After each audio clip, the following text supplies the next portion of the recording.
Hazen decisively neutralized a corrupt noble, asserting himself as a true soldier of the Empire, one who eliminates threats from within. The Gastro Empire, a vast and ancient power, prepared for a grand ceremony within its celestial palace. There, the Empire announced new general officers. Hazen, placing first, confidently accepted his position.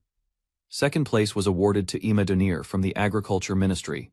As fourth place was called, Hazen silently observed, focused on his next steps. Ima expressed surprise at Hazen placing third, expecting him to lead the rankings without contest.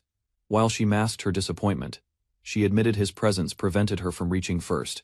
Hazen calmly dismissed titles and origins, believing status held no meaning in true merit. As she hesitated to speak further, their quiet exchange was interrupted by a superior. Moments later, Hazen was officially assigned to the Northern District Border Guard of Galna. Hazen declared his ambition, clearly his sights set on the power of the nation itself. As they exited the ceremony, Ema voiced annoyance over his blunt criticisms of the Empire's favoritism. Despite her frustration, she quickly obeyed when warned not to speak carelessly. Soon after, Rifa reunited with Ema, joyfully celebrating the occasion of Hazen and Ema's new appointments. Their cheerful reunion faded as they reflected on the capital's stark inequality. Rifa teased Ema while praising her new position in the Agriculture Ministry, lightening the mood however. Ema grew concerned upon learning Hazen would be deployed to the troubled northern front. Remaining unfazed, Hazen welcomed the challenge, and Rifa promised to defend him if needed. Nearby, a sneering noble mocked Hazen's assignment and background, seeing it as a lowly punishment. Their former classmate Domita smugly offered false congratulations, clearly enjoying their perceived misfortune. A nobleman warned Ema to avoid associating with commoners, claiming her status demanded better company. He extended his judgment to Rifa, who cheerfully dismissed the insult and offered to protect Ema instead. Hazen stepped forward, calmly asking Domita to stop making her uncomfortable. Smug remarks followed, mocking Hazen's status and dismissing his worth despite Rifa's presence. Unshaken, Hazen declared bloodline meaningless, asserting only he could permit access to their respect. Domita lashed out with bitterness, hoping Hazen would disappear and amount to nothing more than a merchant. Unbothered, Hazen responded with a calm farewell, followed by Rifa and Ema. They parted ways, promising care, despite choosing different paths as Rifa questioned his habit of provoking others. A month later, Hazen arrived at Garnar's northern district, joining the unit as sub-lieutenant. Colonel Gedru welcomed him, surprised to see a commoner officer after 10 years. A vacancy placed Hazen in the 8th platoon, with further instructions promised later. He received the assignment without hesitation, declining to ask any questions. The colonel offered a smile and a warning, dismissing him with a formal nod. Behind closed doors, others expressed disdain, expecting his death solely for being a commoner. Jealous murmurs followed. Nobody wanted a skilled commoner among them, especially not one confident enough to smile. Training began at Ground 5 with loud shouts urging recruits to move faster. Inside the field, soldiers tackled various exercises, including climbing and pulling weighted sleds. Grumbling spread among the troops, who complained about the absurd tasks and painful effort. Mockery filled the air. Comments targeted both the trainees and the unfit overseer, despite the chaos. One soldier claimed victory in a challenge and demanded his wine reward. Wine and food were used as rewards, leading to unfair competition and frustration among soldiers. A careless remark sparked conflict, ending with a trainee being thrown violently to the ground. Hazen criticized the situation, pointing out the true reason behind the loss: poor leadership and excess weight. He formally introduced himself as the 8th platoon's new lieutenant, demanding accountability. The overseer, Sergeant Chomo, responded casually, focusing instead on Rifa's appearance. An inappropriate invitation was offered, implying there were better things than training. Mocking words followed, prompting Hazen to calmly instruct Rifa to intervene. Without hesitation, she struck down the offender with overwhelming force. Shocked onlookers learned of her Zexa origin, known for unmatched physical strength. Hazen laid down harsh rules: 30 laps or be buried alive. The troops quickly chose obedience. With a cold smile, Hazen questioned the soldier's act of feigning unconsciousness. A sudden blast of magic sent the man flying, shocking the bystanders and igniting panic. Refusing to tolerate excuses, Hazen mocked the bleeding soldier and dismissed his complaints. Frightened and humiliated, the man fled while others collapsed from exhaustion. Later, Hazen calmly addressed another recruit, offering brief but genuine concern. Hazen recognized potential in a soldier and quickly appointed him as the next instructor. He announced fair food rations for everyone, ending the previous system of biased rewards. Some recruits celebrated their progress, while others resented his success in silence. Later that day, Sergeant Dickett extended an eerie invitation to a welcome party. Suspicion lingered. Hazen sensed hostility behind the smiles, but chose to play along, feigning warmth. The soldiers insisted Hazen leave his staff behind for safety. One offered to escort him, leading the way with a suspicious grin. Inside the room, tensions flared as recruits bickered, hiding hostility behind casual banter. Hazen arrived to a forced welcome, invited to join their rough celebration. Despite reassurances, he eyed the food warily, suspecting poison in the hospitality. Hazen drank calmly, deducing that the first glass was safe while the second held poison. Feigning satisfaction, he praised the wine while his host revealed the trap too late. Without flinching, he proposed a fair toast, one shared equally by everyone. Unease spread quickly, exposing their fear as Hazen pressed them to drink. A smiling recruit reassured them, reminding them it was their own wine after all. The attempted poison plot unraveled under Hazen's calm analysis, exposing the group's clumsy intentions. Cornered and enraged, one soldier lunged with a broken bottle, shouting insults. Hazen countered instantly, unleashing Windcutter and disabling the attacker with precise magic. Witnesses froze in shock, some fearing the worst as the body hit the floor. Realization dawned he'd used magic without a staff, revealing power far beyond their expectations. Hazen remarked that revealing everything was unwise, subtly warning of unseen threats. The recruits hastily shifted blame to Sergeant Chomo, begging for mercy and claiming coercion. He pressed further, asking whether the wine was truly poisoned, reminding them that treason carried death. Smiling, he encouraged the terrified soldier to drink the same wine if it was safe. Paralyzed by fear, the recruit hesitated, realizing justice had arrived swift and merciless. Dark pressure filled the room as Hazen stood above the trembling soldiers, silent and menacing. Dickett attempted to flee in panic, but Hazen calmly blocked his escape. With one flick of his sash, he knocked both conspirators unconscious in seconds. He declared their actions treason, sparing Baz for merely being caught in the wrong moment. Before leaving, Hazen revealed the wine was harmless and ordered Baz to handle the aftermath. With a knowing smirk, Hazen reflected on the past, the word brats escaping his lips. Long ago, he was a legendary wizard, brought to ruin after centuries of power. A deep loss haunted him. Someone dear had vanished before he could save her. In desperation, he offered his soul and knowledge, defying fate itself. Reborn 3 years ago, he questioned whether his return made him divine or monstrous. Hazen stood beneath the moonlight, ready to dismantle a nation rotting with deep corruption. The platoon sprinted under pressure as Rifa chased them with strict commands. Hazen led without hesitation. A week passed. Hazen endured the brutal training, never missing a day, earning quiet respect from others. Summoned before a superior, Hazen faced surprise. The officer had not expected him to survive the assignment. Hazen calmly explained his consistent reports, highlighting his discipline and responsibility. The officer, now respectful, admitted the test had been harsh and offered an apology. During a briefing, Hazen confirmed he had eliminated Sergeant Chomo and others on his first day, reporting all details. Lieutenant Maspitza reacted in disbelief, unable to accept such losses so early in the assignment. Calmly, Hazen revealed records of multiple suspicious deaths among officers, pointing to long-standing internal rot. Rather than hesitate, he accused Maspitza of negligence, claiming preventable deaths were ignored. With a cold gaze, Hazen implied the lieutenant had allowed it to happen deliberately. While Hazen remained composed, Maspitza lashed out, accusing him of insubordination and demanding silence. Yet the threat of an external investigation visibly rattled the lieutenant, exposing his nervousness. The superior officer swiftly ended the discussion, brushing off the tension and urging clearer reports in the future. Seeing opportunity, Hazen boldly requested command of the vanguard platoon, eager to prove his worth. Permission was granted. Despite protest, Hazen was now tasked with defending the villages. With official approval secured, Hazen departed to defend the targeted villages from imminent danger.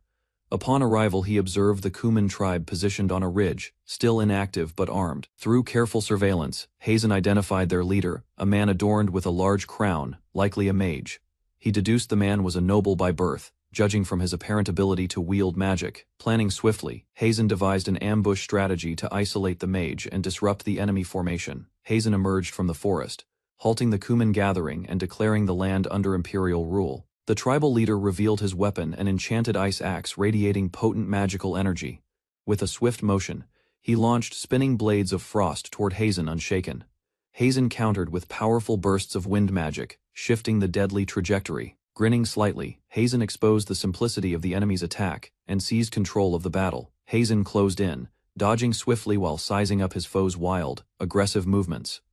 The crude wand, however, held a gem of rare quality. Its brilliance matched those used only by majors. That revelation hinted at a deeper truth. The Kuman tribe might possess a hidden source of powerful gems. Gripped by determination, Hazen resolved to obtain it, no matter the cost. Unleashing shadow fangs, he launched a dark, precise strike that overwhelmed the tribal leader. The enemy leader's weapon shattered as he collapsed in defeat, his magic overwhelmed by Hazen's assault. Hazen calmly retrieved the fallen wand, only to spot the remaining Kuman warriors rallying nearby. Before they could strike, Imperial reinforcements arrived, forcing the tribe to retreat. Among the chaos, Hazen's ally fought fiercely, protecting their position with unwavering resolve. Observing the outcome, Hazen smirked, quietly acknowledging their hidden potential when truly challenged. Most of the Kuman warriors were captured, though a few managed to escape with injuries. Despite suggestions of execution, Hazen ordered respectful treatment of the prisoners, prioritizing stability over vengeance. As Hazen planned follow-up actions, he asked about translators, but communication still seemed difficult. Hidden nearby, a mysterious girl watched silently, unnoticed amid the chaos. Her presence hinted at more secrets to come, as Hazen's name echoed among the soldiers. The soldiers intercepted the girl, demanding to know her identity and whether she aided the Kuman tribe. As the commotion escalated, Hazen approached, curious about the cause of the noise. Noticing she didn't resemble a tribal member, he questioned her presence on the battlefield. Learning she understood the Kuman language, Hazen saw her value and chose to protect her.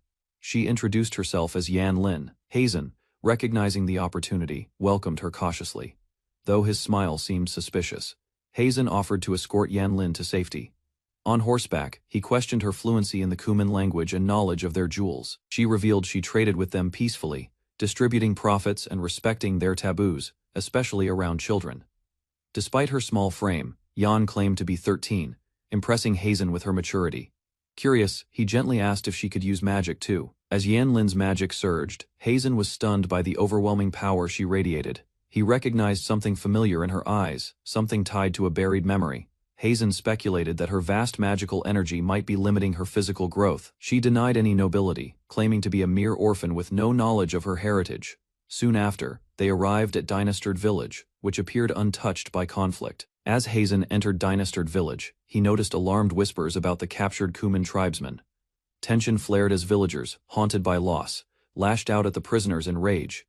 Hazen stepped forward, invoking military law to halt the mob and protect the captives. The villagers, unbound by military duty, defiantly rejected his authority. Remaining calm, Hazen reminded them of consequences, masking his intentions behind a measured smile. Whispers spread Hazen's terrifying magical potential could raise the village if provoked. Facing the crowd, Hazen clarified the army's role: protection was for those who upheld imperial law.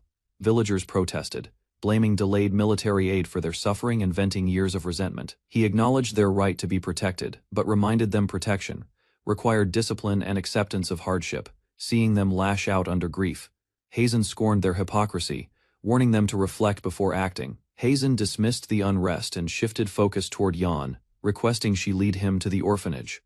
While others offered to handle things, Hazen insisted on speaking directly with the director. Without hesitation, he declared his decision to adopt Yan himself. His overly cheerful expression drew suspicion, leaving everyone around him visibly unsettled.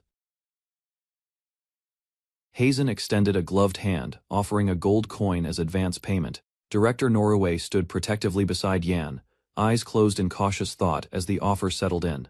The orphanage at Dynastard Village, worn and crumbling, faced harsh times. Monthly silver coin support was promised. Yan's contributions were recognized. She had even negotiated with the culturally distant Kuman tribe.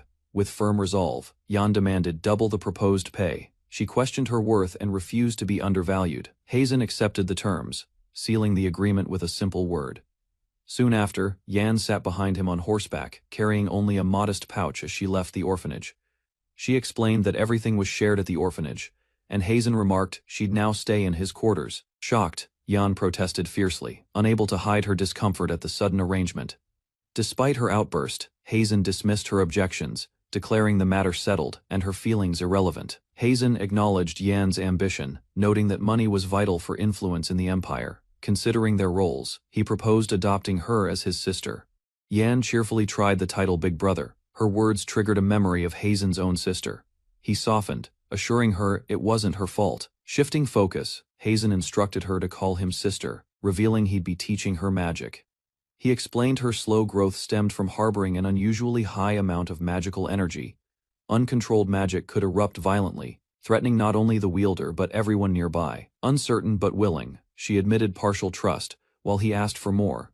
He saw potential in her insight and looked forward to shaping her abilities. As the village shrank into the distance, awe filled her. This journey was her first beyond its borders. A quiet comment struck her heart. She had underestimated her own worth during their earlier negotiation. She reacted in disbelief when he revealed how much she should have demanded for her value. Rather than aiming for extremes, he taught her to secure a fair majority through compromise. Warning followed crossing limits could justify punishment, even enslavement, under imperial law. Future plans involved her mediating with the Kuman tribe, requiring sharper negotiation instincts. Thou blunt, his smirk carried a hint of genuine belief in her untapped potential.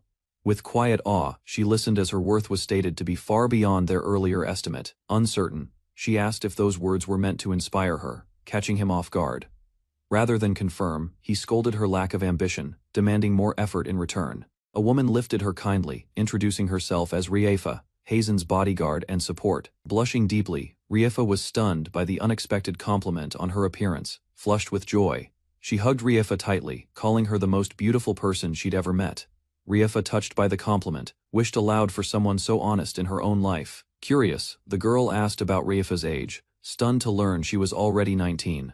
Riding beside them, Hazen warned against spoiling her, reminding them she was only 13. Moments later, she panicked at the fortress gates, crying out to the director for rescue. A formation of armored cavalry finally assembled Lieutenant Mospitza's unit, slow but now ready. Hazen, surprised, questioned their delay, learning it had taken them over half a day to prepare. With little combat experience, the troops often wasted time, while their leader feared injury more than war. A heavily armored knight shouted insults at Hazen, not recognizing him due to his modest appearance. Mocked for retreating, Hazen calmly responded they had already defeated the enemy and secured the village. With a sharp command, Hazen ordered the prisoners secured, drawing surprise from the watching soldiers. The lieutenant burst out in anger, demanding to know why his instructions were ignored. Remaining composed, Hazen asked what brilliant strategy the lieutenant had in mind, subtly challenging him. Cornered, the officer stammered, warning that one magical misstep could have spelled disaster. Confidence unwavering, Hazen assured them his squad would prevail, no matter the odds. Lieutenant Mospitza mocked the troops for taking too long to gear up, dismissing them as only somewhat useful. He burst into laughter, scoffing at the idea of uneducated soldiers being valuable. To him, their farming backgrounds made them expendable, mere tools for war. Hazen calmly challenged the insult, rejecting the idea that worth depended on education or rank. With eerie calm, he proposed a duel, laced with biting sarcasm and cold precision. Flustered by Hazen's challenge, the lieutenant barked orders, refusing to engage further. Before storming off, he announced that Captain Lorenzo would arrive later that evening. As dusk settled, Hazen reminded his men to rest after handling prisoners, brushing off unexpected gratitude. Yan, clinging to Rifa, was gently carried away to her new quarters. Inside the fortress, Hazen was welcomed by Captain Lorenzo, who had been waiting to speak with him. Hazen calmly stated his reason for visiting, sparking instant outrage from Mospitza.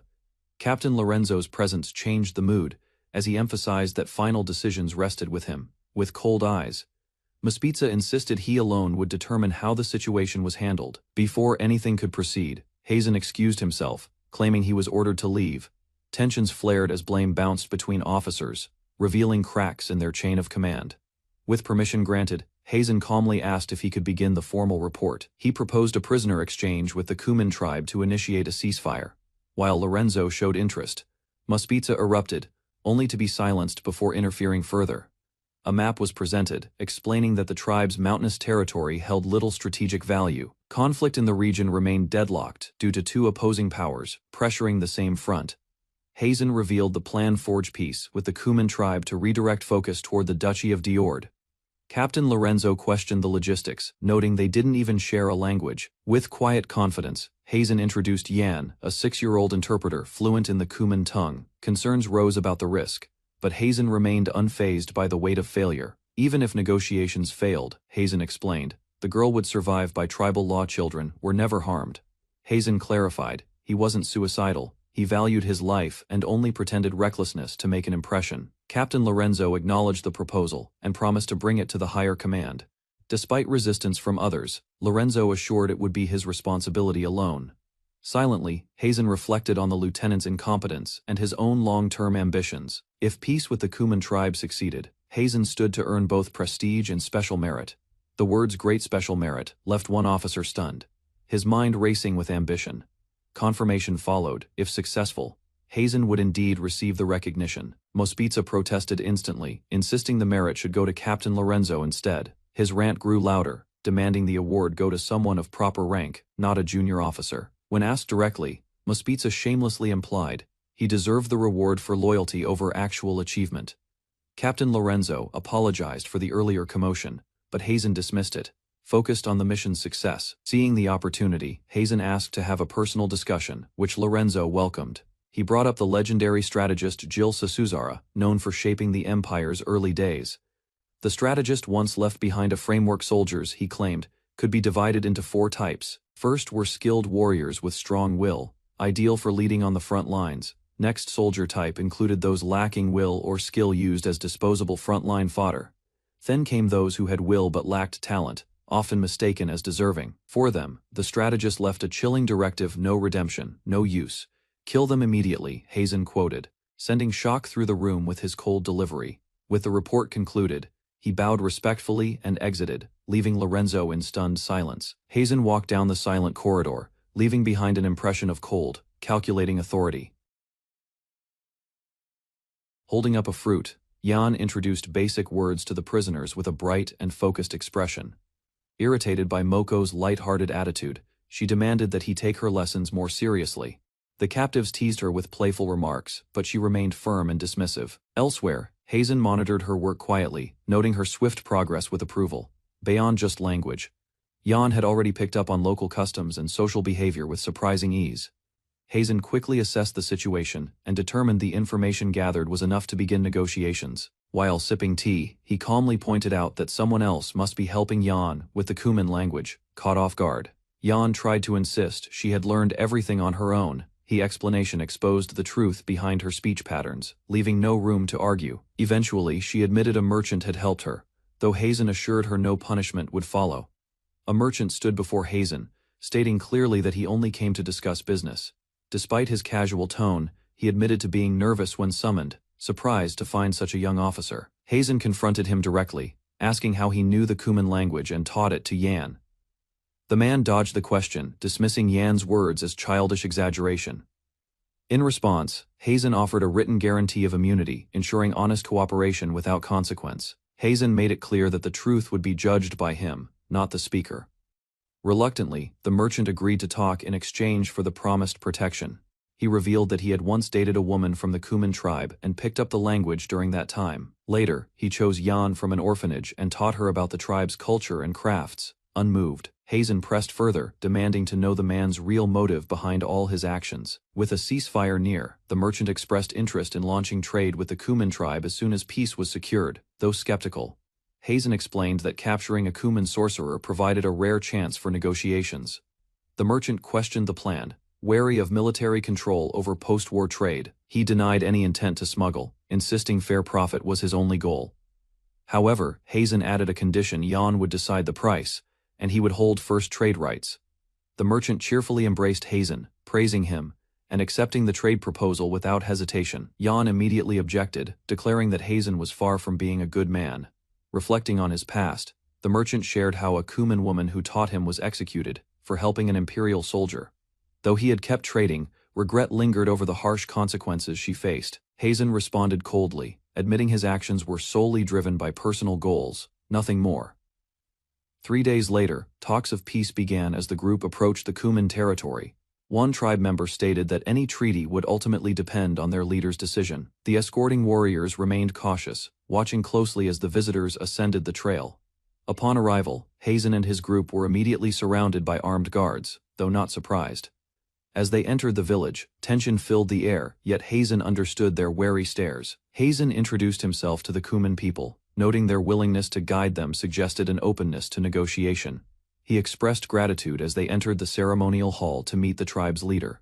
regal figure of Blue Queen Beixia, greeted them, impressed by their language skills and knowledge of her culture. However, her tone shifted as she questioned whether they truly expected to leave alive. He remained composed, while the queen coolly offered execution options with a smile. Sensing danger, Yan instinctively began looking for a way to escape the tense chamber. As a spear was suddenly aimed at her, Hazen stepped in to protect her, drawing immediate attention. He criticized the guard's action, but the queen dismissed his concern as weakness. While Hazen acknowledged her view, he made it clear the Empire would use any means to conquer. To shift the conversation, he revealed his analysis of a captured Kuman mage's staff, silencing the queen. Hazen revealed that the Kuman territory held natural deposits of magical gems, still hidden from the Empire. Queen Beixia questioned his secrecy, warning such knowledge could ignite wars between nations. To her shock, Hazen boldly declared his desire to keep the gems for himself. As tensions peaked, he offered a wand and asked to be judged only after examining it. Though cautious, Beixia inspected the wand, sensing its high quality but unsure of its true significance. Queen Beixia questioned how a soldier like Hazen could craft wands, despite the Empire's exclusive control. He confessed he stole the technique and trained secretly, constrained by cost and regulations. Outlining his plan, Hazen explained the tribe desired magic wands, while he sought magical gems in return. Beixia realized he couldn't openly sell to the Empire without consequences. A mutual exchange was proposed: wands for gems, away from imperial oversight. Queen Beixia questioned Hazen's loyalty, wondering if his plan betrayed his country. With a calm smile, Hazen admitted he served only his own ambitions, not the Empire's. Intrigued, Beixia acknowledged him as a man unlike most Imperials. She conceded his reasoning, admitting the tribe could no longer survive without adapting to the growing threats.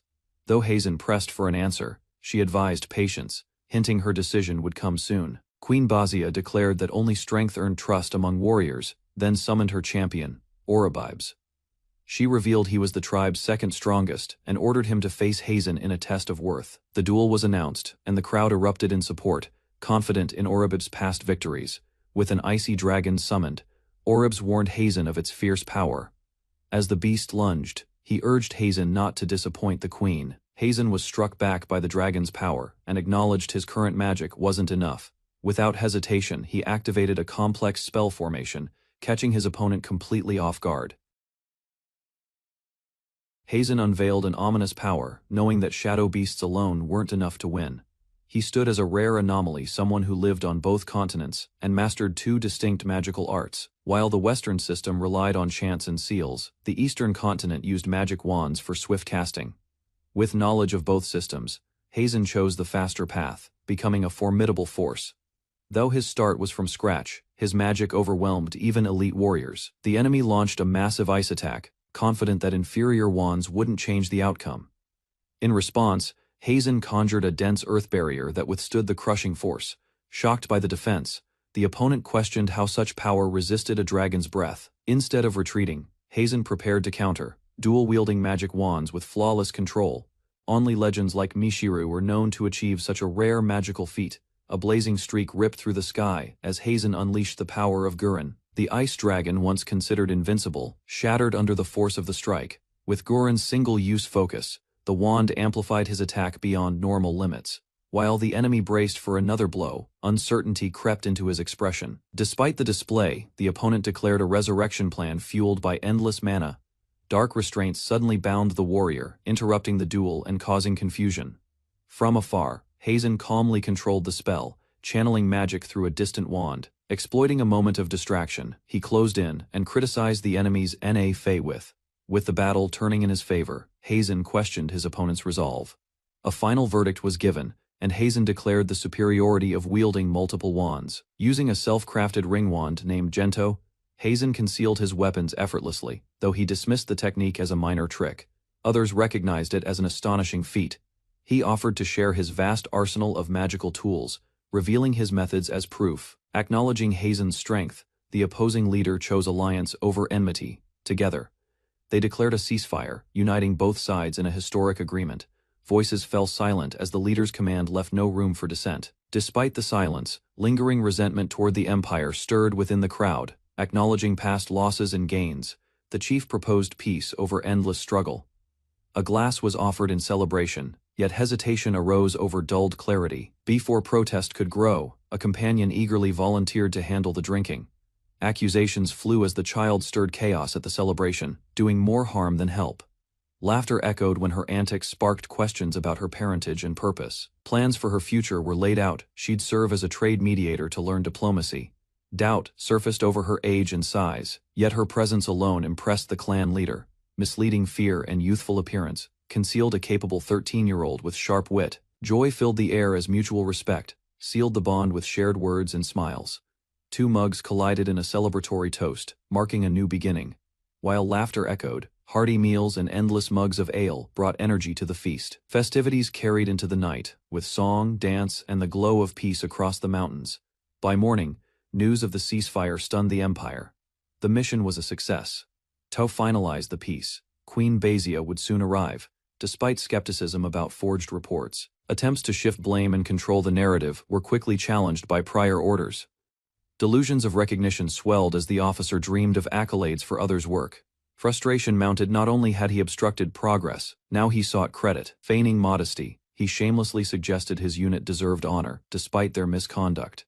Fault for the platoon's behavior was turned back on its supposed supervisor with sharp logic. Attempts to deflect blame while demanding rewards were swiftly dismantled. Faced with reason, the officer scrambled to justify his position with flimsy excuses. Words lost strength as truth cut through efforts from others had been non-existent. With authority, disciplinary action was declared, leaving no room for further deceit. An enraged outburst was met with nothing but a fluttering insect.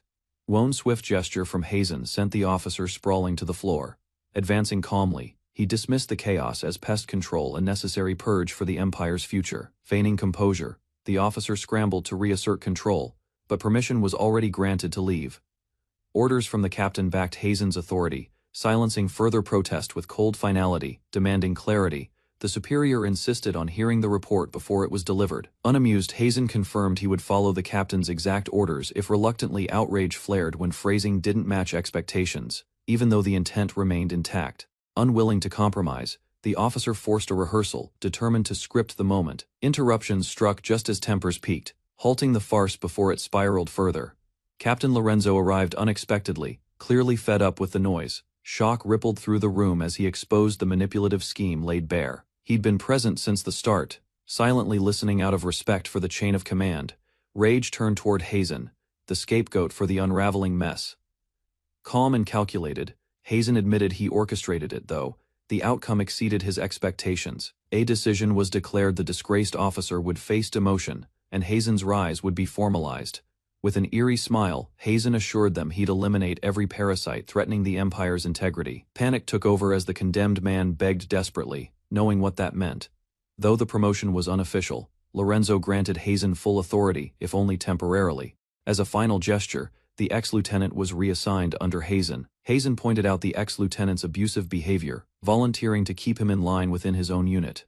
With a chilling smile, he promised not revenge, but a complete dismantling of the man's corrupted spirit. Reduced to a trembling wreck, the former officer realized his fate was now sealed by fear and guilt. Recognition came swiftly. Hazen's promotion to first lieutenant was confirmed after just a month. Uninterested in titles, Hazen pressed forward, eyes fixed on the next mission already unfolding. Curious, Lorenzo asked what Hazen meant by the next step. Returning quietly, Hazen was greeted by familiar voices waiting inside the room. Comfort filled the space, where warm smiles and a sleeping companion reminded him of peace. After a long journey, rest was well earned, especially for someone so small and tired. But the calm wouldn't last. The next mission loomed: a war against the Duchy of Diordo. A high-ranking officer announces the start of war against the Duchy of Diordo. As tension settles in, one of the women voices concern over the sudden conflict, while a girl named Yan is gently awakened. Yan receives a sealed letter with instructions to deliver it to Queen Basia. Later, Yan reports on a successful trade involving Magatama, noting that more precious jewels are expected soon. The officer commends the clever tactic of hiding jewels inside Magatama. Yan hesitantly brings up the war she overheard, her expression filled with concern as unease settles in. One of the women clarifies that the idea was merely a suggestion. The strategist points to the map, emphasizing the urgency of striking before the ceasefire becomes public knowledge. He argues that the enemy faces the same difficulties, and an early move remains viable. A senior officer acknowledges his skill, but but reminds him of a dangerous figure defending the enemy fortress. General Gazar, a formidable warrior wielding lightning magic, is introduced as a major threat stationed at the duchy's fortress. The officer acknowledges the rarity of lightning mages and notes the notoriety of other powerful figures like Marquis Mishiru. They are expected to gain reinforcements from Mishiru within months. Seeing resistance, the strategist withdraws, recognizing further persuasion would be futile for now. Still, he believes that striking with even a small unit is exactly why action must be taken. The officer reflects on the surprising shift in the decade-long stalemate, recognizing the impact their efforts have made. A sly grin crosses his face as he contemplates the outcome, questioning whether to release someone as expected. Training begins at the 8th ground, though the recruits appear far from ready for real battle. One trainee fails to even mount a horse, much to the strategist's growing frustration. Despite his incompetence, the man's noble birth shields him from dismissal. Frustrated by the man's incompetence, the officer considers eliminating him, deeming his presence a burden on the unit. With a swift strike, he draws blood, shocking everyone with the sudden burst of violence. Despite being of lower birth, he asserts the importance of military rank over nobility in a strict tone.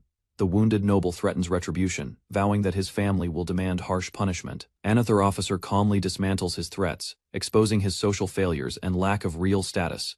Trembling noble demands justification for the harsh claims made against him. Meanwhile, the officer calmly explains his reasoning, highlighting his duty to consider the well-being of subordinates unable to return home.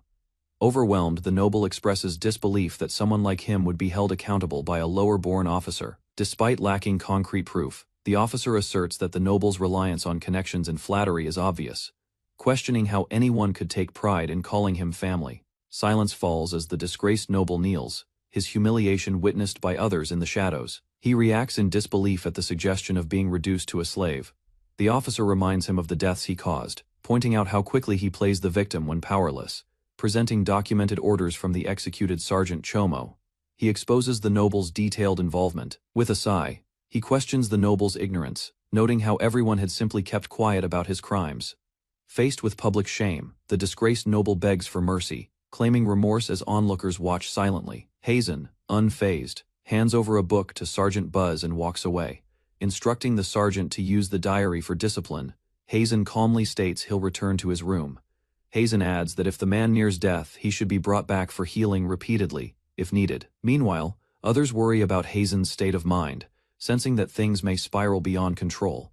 Hazen insists he has worries like anyone, surprising the two girls with his rare expression of emotion. From the window, they observe the training grounds while pondering the practical uses of a magically bound slave. Rifa reflects on how her path was also shaped by others, drawing parallels to current events with quiet resignation. Despite her past, Rifa remains kind-hearted, showing a gentleness rare in their harsh environment. She desperately needs someone who truly understands her. Jan silently interprets Rifa's expression, while Hazen reflects on being someone like her. Rifa protests being called a rookie, asserting that they're from the same generation. Hazen admits he often forgets to exclude the age he carries from a previous life. Recognizing the vast skill gap, he jokes about having experience akin to a century-old veteran, amused by the thought. The group breaks into laughter and chatter, while Hazen teases them about working for another 2,000 years. Argid fortress of the Duchy of Diordo stands guarded by elite armored soldiers and a magic barrier, rendering it nearly impenetrable. Gazar's demotion is hinted at, tied to an impulsive strike against a government minister, seated in contemplation. General Gazar reflects on his fall from grace. He justifies his outburst, blaming the minister's greed and incompetence for provoking him. Bored by peace, Gazar wishes for an imperial attack to relieve the monotony. An attendant rushes in, causing a stir. Gazar assumes it might be news of battle, but it's something else. He's informed that someone wishes to speak with him privately, which immediately grabs his attention. A wicked grin forms as Gazar senses potential entertainment in the encounter. Eager for a distraction, he leaps at the chance, curious whether it's a betrayal or a trap. The mysterious visitor reveals himself as an officer from the Empire. A shadowy figure demands the assassination of both Captain Lorenzo and Hazenheim without hesitation. News arrives at the Argid fortress Mishiru of the Four Counts is approaching. General Gazar gathers the commanders, citing proof of a ceasefire and imperial caravans moving through tribal lands. Ignoring diplomacy, Gazar declares war. Commander Nidal responds with excitement, eager to fight. Calm voices intervene. Commander Noyudata urges a full explanation, and Lanbru begins reporting earlier movements. Privately, Gazar learns Mai Sharu's army will strike in a month to capture Argid Fortress. Gazar carefully inspects a document presented as evidence of treachery. Lanbru, receiving the paper, agrees to forward it to the intelligence department for verification. Confronting a captured traitor, Gazar demands to know why an imperial officer would betray the empire. In a burst of emotion, the prisoner rants about Hazen, a newly appointed second lieutenant. The man claims Hazen initiated a ceasefire and sparked the campaign against Argid Fortress. Lanbru is stunned that a low-ranking officer could achieve so much. While Gazar considers the implications of the document, another voice questions the traitor's motives. Motivated by revenge, the man demands the deaths of Hazen and Captain Lorenzo, revealing deeper plans. With confidence, Gazar agrees to the deal, promising to handle the assassination himself.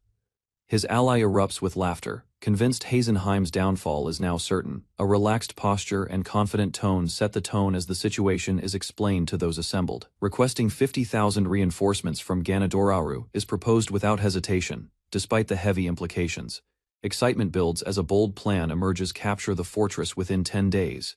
Concerns over the Kuman tribe surface, but a minimal force is deemed sufficient to hold them off. Battle spirit surges, armor clanks as fists tighten with determination. Cheers erupt as relief spreads. Hazen's plan has backfired, thanks to a timely whistleblower. Mocking laughter follows as promises made to traitors are dismissed without hesitation. Alarms rise at northern Garna Fortress. Enemy forces have already approached nearby villages. Hopes fade fast as internal command fractures and Borosog's unit retreats. With limited troops remaining, all eyes turn toward one final plan for survival. Two officers arrive urgently, announcing their presence without delay. In a dim council chamber, high-ranking officials sit in judgment, waiting for an explanation. Suspicion rises as questions target the timing and reasoning behind their appearance. News of Borosog's retreat shifts the mood, offering a political opportunity for accusation. Confident and sharp, Hazen declares his intent to bring down General Gazar and shatter enemy forces. Dismissal comes swiftly as the colonel mocks the bold proposal and questions the reason for their presence. Doubt clashes with confident strength, not words, earned the Kuman tribe's respect and peace. A stalled command at the front lines leaves critical decisions in limbo. Definitions differ where some see a mage as a tool, others see one who makes the impossible real. Only two paths remain: trust and fight, or flee and be remembered as a coward. Victory is the only currency that defines a soldier's worth in battle. A gloved hand reaches forward, offering a quiet but firm promise. With unwavering eyes, Hazen leans in, vowing to fulfill what others cannot. Mockery from senior officers erupts, dismissing bold strategy as naïve ambition. Despite criticism, Hazen assures them if given command, he will deliver an unimaginable victory. With conviction, Lorenzo steps forward, offering his authority to Hazen without hesitation. No longer held back, Hazen's presence is likened to a storm crashing into the heart of the fortress. Within days, his actions reveal cracks in leadership, exposing failures old and new. Disgrace after disgrace has left morale fractured and dignity eroded. Even surrendering a command seat feels small compared to becoming what they've all come to despise. No tolerance remains. Failure means death, declared without hesitation. In contrast, success earns exile, a quiet reward cloaked in forced departure. A formal order is given: transfer full authority to Hazen for the coming battle. With a steady tone, Lorenzo affirms the decision and passes on his rank. No pride remains, only a deep bow and a single plea to protect the fortress. With full authority granted, Hazen accepts the burden. Lorenzo bows, entrusting him with the fortress's fate. Assigned under Hazen's command, the young officer asked what duties awaited him. Rather than strict orders, Hazen appointed Captain Lorenzo to maintain contact with higher command. Surprised, the officer expected a lesson in etiquette, not such informal treatment. While formality was required in public, Hazen expressed a preference for their usual casual exchange in private. Baffled, the officer found it hard to believe Hazen had spoken of respect so sincerely. Facing a massive disadvantage, the officers discussed strategy as 15,000 men prepared to resist an army over 3 times their size. With their enemy led by the fearsome General Gazar, Hazen boldly declared his intent to strike first. Knowing his proposal would pass, he instructed Lorenzo to lead in his absence. Using his magical skill, Hazen planned to distract the enemy away from the fortress. Despite lingering distrust, Hazen acknowledged Lorenzo's strength lay in his critical thinking. Troop movements were uncertain, and Hazen requested Lorenzo's flexibility in reinforcing any direction under attack. Despite the clear strategy, Lorenzo voiced doubts, worried about facing the powerful cavalry of Diordo.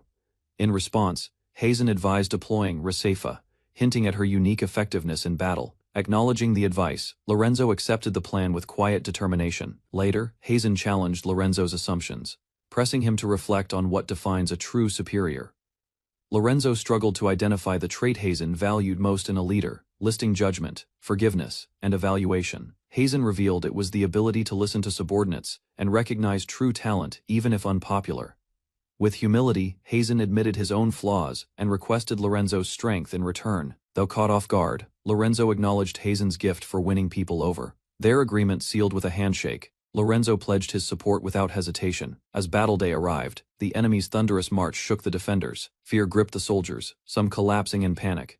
The fortress brimmed with dread, yet Hazen continued giving orders amid the uncertainty. A cheerful knight approached Hazen with gratitude, his presence breaking through the gloom. When asked about his resolve, the knight confidently affirmed faith in Hazen's leadership. Even against 50,000 foes, the knight declared, they would endure without hesitation. Though Hazen warned of facing the famed General Gazar, the knight remained confident in their lieutenant's strength, accepting the risk of war. The troops stood firm, recalling Hazen's own words on the cost of battle. In a quiet moment, Hazen reflected on the harsh reality of a soldier's life. Suddenly a voice echoed across the fortress walls, capturing everyone's attention. Using a magic staff, the enemy commander began a broadcast, startling the Empire's ranks. The enemy declared the battle would conclude in 3 days, warning deserters would face death. Tension gripped the fortress. Hazen raised his voice, promising a way through the darkness. Lorenzo echoed the vow, urging everyone to endure and hold out until rescue arrived. With trust in their bodies, training, and comrades, the soldiers began to regain their spirit. Commanding the wall, Hazen called for unity as troops roared in defiance.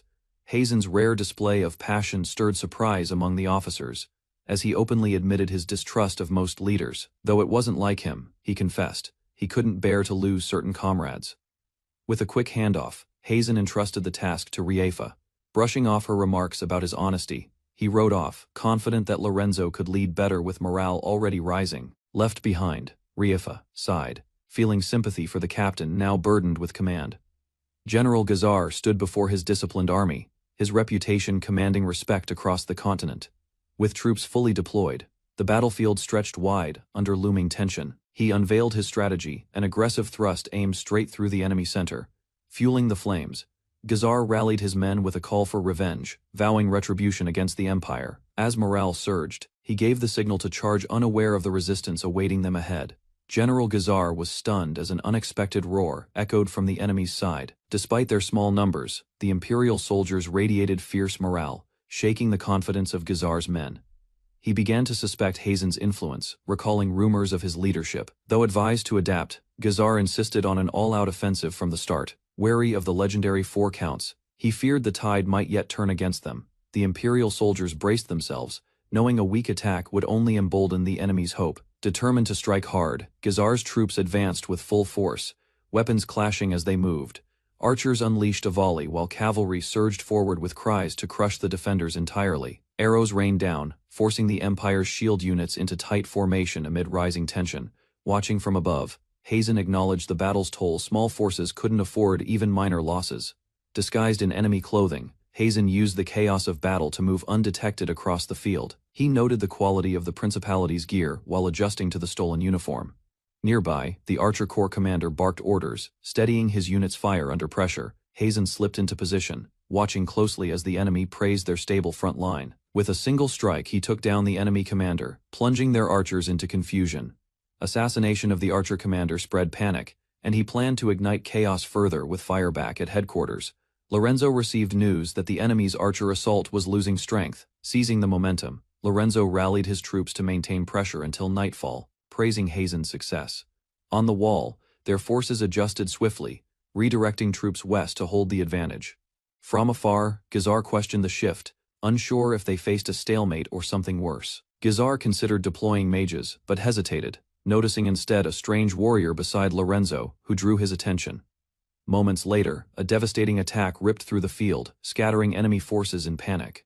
The destruction left Gazar impressed, though even his aide was overwhelmed by the scale of damage. A sudden commotion interrupted him as a rider rushed in with urgent news.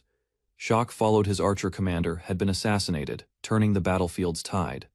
The enemy deduced that the fallen commander had been struck down by exploiting his magical vulnerability. Speculation rose: was Hazen truly an assassin mage operating with lethal precision? As the sun dipped below the mountains, Gazar ordered a retreat, signaling the day's end. He knew Hazen couldn't dominate large-scale battles if given time to regroup. With a grin, he summoned cavalry commander Nidel, preparing for an overwhelming strike at dawn. Hazen returned to base after a covert mission that shifted the tide of battle. His actions stunned his fellow officer, who questioned how he achieved such a feat unnoticed. Despite the compliment, Hazen reminded him that nothing came easy in hostile territory. He revealed the enemy general was merely a decoy, and tomorrow's battlefront would shift drastically. With tasks reassigned, Hazen departed, urging his captain to rest. That night, Hazen observed the wounded, quietly relieved the damage was minimal. Hazen entered the infirmary, surveying the wounded. Buzz confirmed more injured remained elsewhere. Without hesitation, Hazen ordered all of them to be gathered immediately for treatment. Determined to restore strength to the unit, he vowed to heal every soldier using his magic. Despite concerns about his stamina, Hazen assured them he'd manage by conserving energy. He reminded Buzz of leadership's burden, doing more than those who serve beneath. Hazen reflected on his role, acknowledging that some officers saw command as mere privilege without responsibility. He criticized incompetence masked by rank, warning that such arrogance would eventually expose itself. With calm resolve, he reminded Buzz that his presence wasn't permanent, offering his words as guidance. Returning to the topic, Hazen stated he was simply fulfilling his duty as a leader. Moved by his sincerity, Buzz expressed admiration, catching Hazen slightly off guard. Hazen calmly dismissed the praise, insisting admiration wasn't necessary. He emphasized that fulfilling one's role was enough, believing a disciplined unit would naturally become stronger. Buzz, however, stood firm, declaring his respect for Hazen's rare sense of duty and integrity. The next morning, Buzz cheerfully resolved to act on his own terms, amusing Hazen with his enthusiasm. From the tower, Hazen observed the battlefield, entrusting the west to Captain Rifa's command. With unwavering focus, Hazen reminded himself of his mission. His target was the enemy's central cavalry, a key force pushing into their lines. The opposing charge hit hard, overwhelming the front line and shaking the morale of nearby troops. Realizing the enemy's strength, Hazen acknowledged their advantage and prepared his next move. He unleashed Ground's Fury, a gravity-based spell aimed at collapsing the enemy formation. Enemy soldiers spotted Hazen atop the wall and panicked, ordering archers to fire. To their disbelief, volleys of arrows failed to land, neutralized before reaching their mark. One commander, realizing the difference in strength, urged his cavalry to retreat. Recognizing Hazen, the enemy confirmed his identity, surprised by his presence. Before the duel began, the knight requested to verify Hazen's rumored skill with multiple staves. When asked about a fallen commander, Hazen confirmed he had eliminated the archer leader to weaken enemy tactics. His opponent trembled with emotion, revealing the slain commander was his closest friend. Fueled by grief and rage, the knight vowed vengeance, adding personal hatred to the battlefield. Raising his enchanted weapon, he prepared for a serious confrontation. Suddenly, dozens of blades surged toward Hazen, signaling the duel's brutal beginning. Hazen quickly recognized the vast telekinetic weapon array as the work of Needle's cavalry, enhanced by support from the rear infantry. He narrowly dodged a swarm of magically controlled blades, each strike coming with deadly precision. The enemy was shocked to see Hazen maneuver freely in the air. Explained his technique, a clever combination of levitation and wind-based tools enabling pseudo-flight. Unfazed, the cavalry commander declared the relentless weapons would chase Hazen without end. Hazen activated Wind Roar, unleashing a powerful gust that scattered the incoming blades. As the weapons struck the ground, it became clear they lacked the weight to be truly effective. In response, the enemy conjured a massive boulder, hurling it toward Hazen with devastating force. Realizing its overwhelming mass, Hazen knew his wind magic couldn't deflect it. He swiftly maneuvered, narrowly avoiding destruction as the ground split behind him. Hazen revealed his next weapon, Steel Slash, a wand designed to cut through solid matter with ease. Confident and composed, he challenged his opponent to surrender if no further moves remained. Summoning chilling power, he invoked Permafrost Horizon, freezing the battlefield around him. The enemy began to tremble, confused by the unnatural cold spreading through the air. With a final strike, Hazen shattered the frozen zone, ending the confrontation decisively. A powerful wand, once used by a warrior of the Kuman tribe, was brought into play, boasting unmatched magical output. Responding swiftly, the infantry unleashed full strength, summoning a massive burst of magical energy that shook the battlefield. Clashing head-on, Both sides engaged at close range with force and fury. Amid the chaos, Noyuta fell, his body left motionless on the ground. Laughter masked the grief, but the commander's legs finally gave out beneath him. Despite the overwhelming power on display, Hazen showed little concern when warned about General Gazar's might. With cold finality, he declared his parting words, leaving a defeated opponent, kneeling among fallen blades.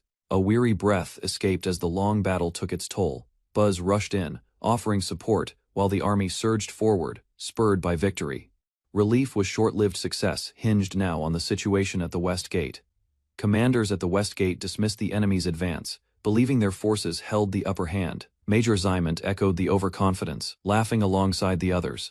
Lorenzo arrived unexpectedly, only to be met with hostility and scorn, despite his official assignment. At the West Gate, Lorenzo weighed his orders, uncertain how to proceed despite Hazen's confidence in him. Arrogant officers nearby dismissed the situation, joking about easy victories and promotions. Suddenly, distant rumbling caught Lorenzo's attention. Dust clouds signaled incoming movement across the plain. An enemy rider appeared alone, boldly approaching the fortress and hurling a public challenge. With a fierce grin, the warrior mocked the Imperial forces, demanding a battle worth his time. The enemy's insult stirred outrage among the officers, but Lorenzo reminded them of the strict order to avoid single combat. Despite the warning, others questioned his loyalty and mocked the idea of failure, dismissing his caution entirely. Without waiting for consensus, Makazalu rallied the troops, eager to secure glory through brute strength. He marched out to confront the challenger, ignoring all concerns and protocol. Standing firm, Makazalu introduced himself and challenged General Gazar to a one-on-one duel.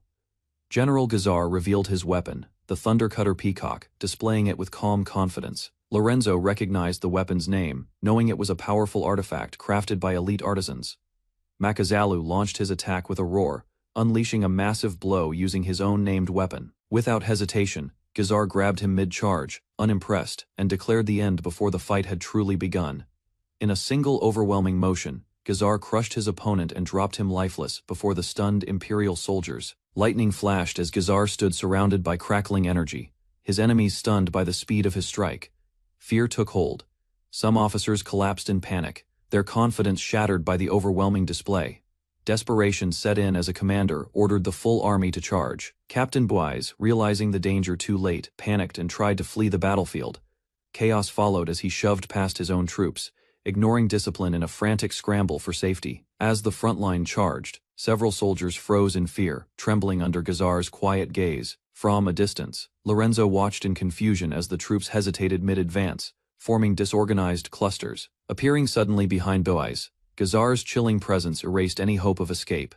In a single strike, he crippled the fleeing officer, criticizing his cowardice and hypocrisy without raising his voice. Begging for mercy, Buys dragged himself backward. But the outcome had already been decided. Buys, desperate to survive, offered to open the West Gate in exchange for his life. But Gazar struck him down without hesitation. Nearby officers recoiled in fear, unable to act as the situation collapsed further. Panic surged as Major Simon screamed for a full retreat, abandoning all formality. He dashed toward the gate, demanding it be opened to secure an escape route. Despite his frantic orders, soldiers hesitated, torn between following commands or preserving the fortress. Lorenzo held back Major Simon, warning him that opening the gate would doom them all. Outside the fortress, Gazar signaled his forces. With grim smiles, the enemy army surged forward. As panic spread, Lorenzo realized the troops were frozen with fear and leadership had crumbled. Just then, Rifa stepped in confidently, assuring Lorenzo to leave the situation to her, with determination. She activated her powerful armor technique, unleashing a wave of mechanical energy forward. Encased in full armor, Rifa stood transformed, her body radiating with raw, defensive power. The enemy charge faltered as Gazar sensed the threat and questioned the source of her magic. One soldier rushed ahead confidently, unaware of the danger that lay before him. In an instant, Rifa struck him down, her armor's strength overwhelming his speed and sword. Rattled by the blow, Gazar ordered his elite armored troops to step in and regroup. Lorenzo watched in disbelief as heavily armored enemy units marched forward, clad in rare Madoma steel. Without delay, Rifa countered with crushing force, breaking through their ranks with relentless strikes. Gazar's expression hardened, unsettled by the strength of her weapon and the source of her power. She lifted her massive blade with ease, ready to challenge the entire front. Onlookers stood speechless as her wild, unorthodox combat overwhelmed soldiers on all sides. Excited by Rifa's strength, the officers celebrated Hazen's hidden trump card. Unaware of deeper risks, Lorenzo voiced caution, but Simon dismissed him, obsessed with claiming the credit for victory. Seeing the reckless behavior, Lorenzo wondered if Hazen had anticipated their downfall all along. Realizing more lives could be lost, Rifa rushed forward to prevent further collapse. Gazar intercepted with fierce speed, initiating a sudden clash to halt her advance. Rifa endured Gazar's fierce assault, her armor showing signs of stress but refusing to break. Their clash intensified. Gazar, now intrigued by her resilience, prepared to unleash even greater force. On the battlefield before the Western Gate, two noble officers mockingly taunt the armored enemy, dismissing him as weak and insignificant. Suddenly, a warrior charges forward with great speed and power, acknowledging the strain it takes but determined to act. As energy erupts around him, the warrior unleashes a powerful technique, Dancing Peacock, flooding the area with a radiant and overwhelming force. Breathing heavily, he approaches the stunned opponent and restrains him with a final burst of energy, halting his movement. With exhaustion setting in, he raises his hand in victory, declaring the Western Gate secured as the armored figure collapses. A deafening roar erupted as the armored warrior unleashed a massive shockwave, shaking the ground and forcing nearby soldiers to brace themselves. Amused by the chaos, a grinning officer pointed ahead, proudly boasting about the Empire's firepower while ordering the total annihilation of the enemy forces. Without protest, the warrior commander signaled retreat, his troops quietly falling back in the face of overwhelming odds. Under a silent sky, the remaining enemy confirmed the withdrawal, offering reassurance to an ally who stood motionless after the clash. Just as calm returned, a sudden impact shattered the moment, prompting Hazen's subordinate to leap forward and shield him from a surprise attack. A wounded Rifa activated her final technique, Liberation, causing a surge of power to ripple through the battlefield as her body trembled from the strain. Moments later, her strength gave out, and she collapsed into Hazen's arms, her form limp and scorched from the effort. Conscious, Rifa looked up at Hazen, whispering his name as her vision blurred and her breath weakened. With a gentle expression, Hazen reassured her of her valor, acknowledging her sacrifice as the key to protecting the fortress. A faint smile crossed her face. Through labored breaths, Rifa celebrated her survival and the mission's success. Seeing Rifa's condition worsen, Hazen quickly called for a stretcher while others hesitated, fearful of approaching the injured warrior. One officer stepped forward, offering to carry her, but Hazen's voice cut in sharply, questioning their lack of urgency and gratitude. Fixing them with a cold glare, Hazen demanded action, leaving no room for further delay or excuses. At last, the soldiers moved to lift Rifa carefully, as Hazen turned to face a group reporting on the Western Gate's dire state. The other officer apologized, noting the fear Rifa's devastating power had instilled in their own troops. One who halted General Gazar and repelled the duchy's forces was none other than Rifa, her power undeniable and decisive. Hazen clenched his fist, unable to comprehend the soldier's fear. To him, even a dog remembered kindness. Humans had no excuse. Turning to the troops, he reminded them of their own families, their reasons to fight, and questioned how they'd feel being labeled monsters themselves. Without waiting for replies, Hazen walked away, urging them to reflect on their words and judgment. Later, faced with a mocking superior, Hazen coldly rebuked the insult toward Rifa, defending her legacy without hesitation, boasting credit for the victory. The officer downplayed Rifa's role, instead praising the battalions and preparing to report this version to Colonel Guidal. Hazen, unimpressed, challenged the claim. He warned that Rifa would not be deployed if her contribution wasn't acknowledged, leaving defense to their units. While the officer panicked at the implications, Hazen calmly permitted him to proceed however he wished, knowing the weight of accountability would follow. The accusation struck deep, and Hazen's pointed remarks left the officer flustered, exposed in his hypocrisy. Cornered, the man trembled in fear, forced to accept that without Rifa, their chances of survival were bleak. In desperation, the officer finally admitted fault and pleaded to use Rifa in the next battle, stumbling over her name.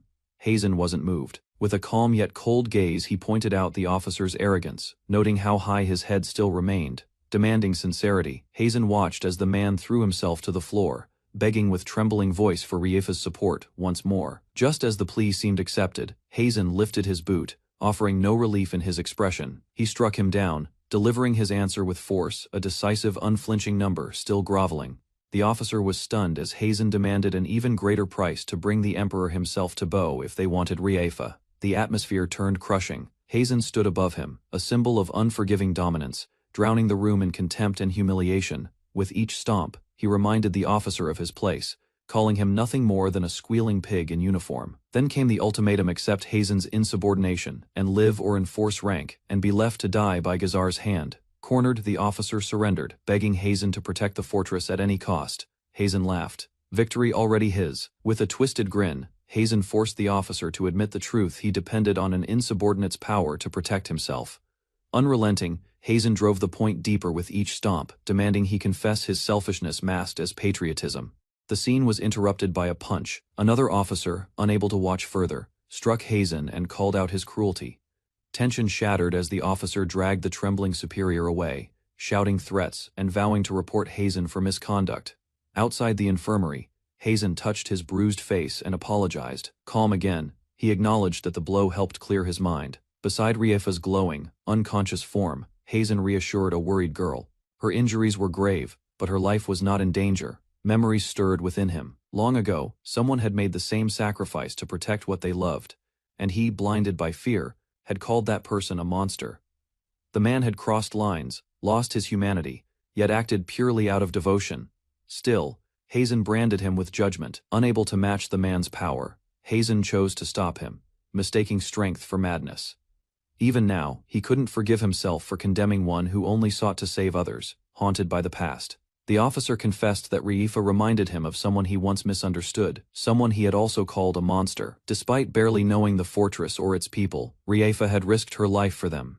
Seeing her dismissed brought a deep ache. Ashamed of his harsh words, Hazen asked that his earlier statements be forgotten, turning away with a quiet voice. But his companion smiled, reassuring him with a gentle pat. Everyone carries their humanity, even beneath steel and pride. Hazen then addressed the battalions directly, urging them to recognize Rifa's sacrifice and the disgraceful way they had treated her. Stood firm, ordering the soldiers to return, rest, and prepare. As their captain, it was both command and care. Though hesitant, the soldiers recognized the truth. Their presence changed nothing here. Rifa's battle was over. For now, Hazen reminded them with quiet gravity, Rifa, their strongest shield, was down. No one else could take their place on the front lines. Understanding dawned. To honor her sacrifice, they chose to fight not out of duty but gratitude. With a faint smile, Hazen acknowledged them. He expected only one thing: that they fight with unwavering resolve. Before departing, the soldiers were reminded that forgiveness had not been granted, but gratitude could still be earned. Their response was sincere, encouraged by the captain's words.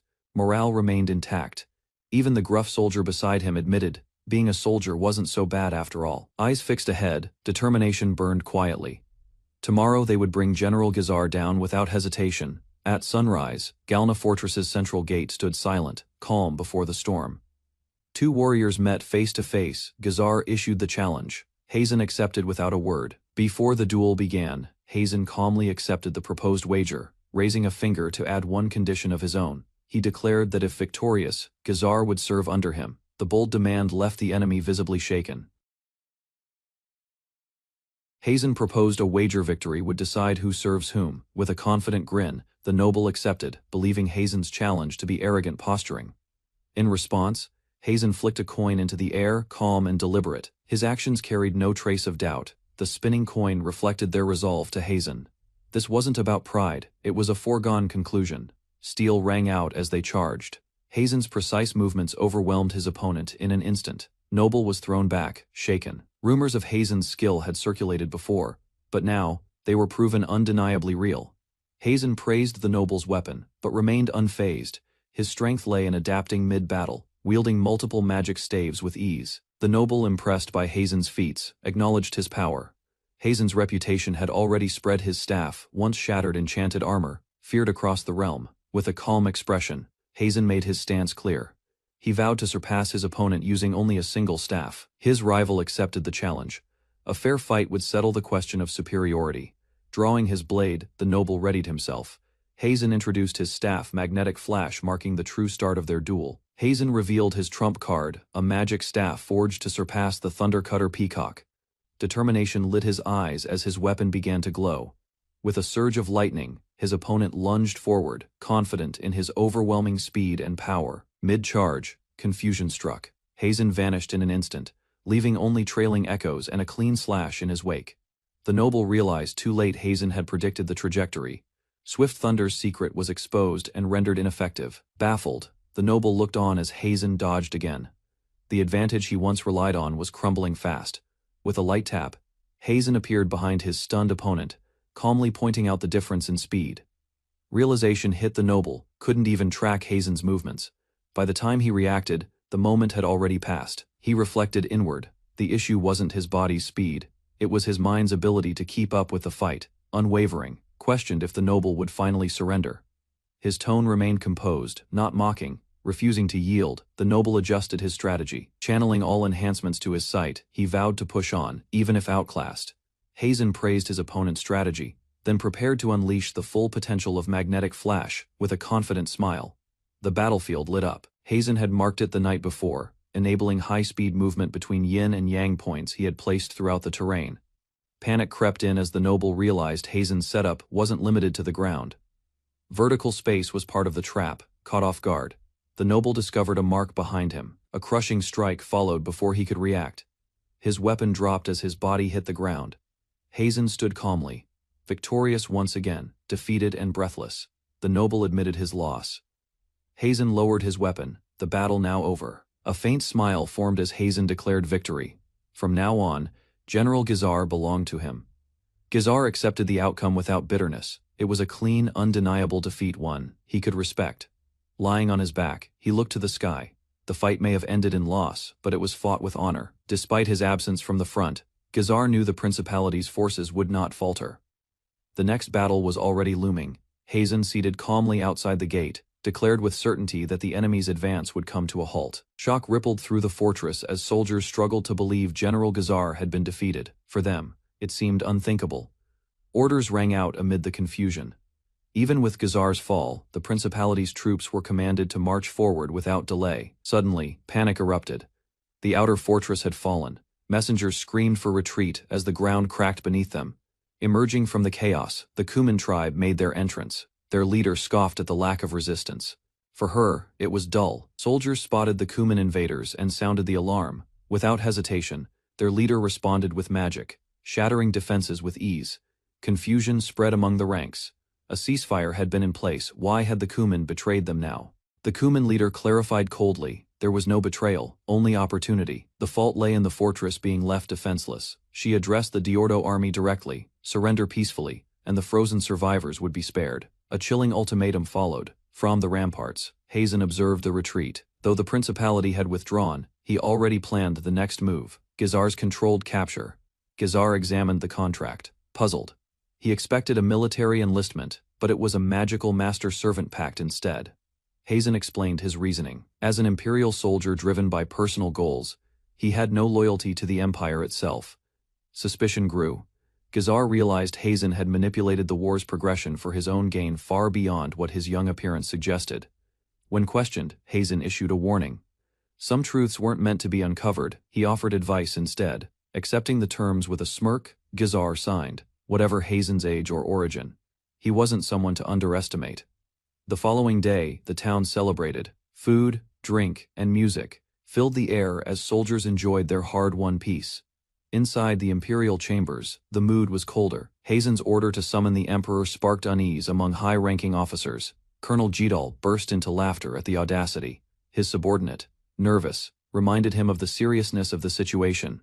Jidal's grin sharpened. No deed could excuse Hazen's defiance. His challenge to the emperor's authority was punishable by death. With scheming smiles, the officers plotted Hazen's downfall. The timing was perfect. Those who fell from grace were easily erased. Behind closed doors, officers mocked Hazen. One joked that only begging in tears might save him but laughed off even that. Their insults escalated to cruel fantasies. Unaware Hazen overheard every word. He remained stoic, unmoved by their mockery. Outside, others awaited Hazen's presence at the celebration. One child gleefully showed him the food, but his expression stayed distant. He brushed off their concern. Though surrounded by cheer, his thoughts were elsewhere, calculating. Cautious, in the shadows, betrayal brewed. A traitor released Gazar in secret, plotting to frame Hazen for the escape. Just as the traitor believed his plan was complete, guards arrived. He froze in panic, under the lantern's light. The open cell and missing key told the story. Captain Lorenzo accused him of aiding Gazar's escape, forcing a clumsy denial. Hazen calmly suggested the traitor might be a spy. Lorenzo agreed and tasked Hazen with the arrest and recovery of Gazar. As Hazen walked away, the traitor chuckled in defeat, unaware Hazen had manipulated every move. With a rare smile, Hazen whispered, "Thanks." The scapegoat acted on cue just as he had planned all along. The traitor stood in disbelief, stammering as he tried to justify himself. His face paled under Hazen's gaze. Hazen calmly stepped forward, exposing the man's every secret. Gazar, watching silently, confirmed the betrayal. With the setup complete, Hazen gave Gazar his route of escape.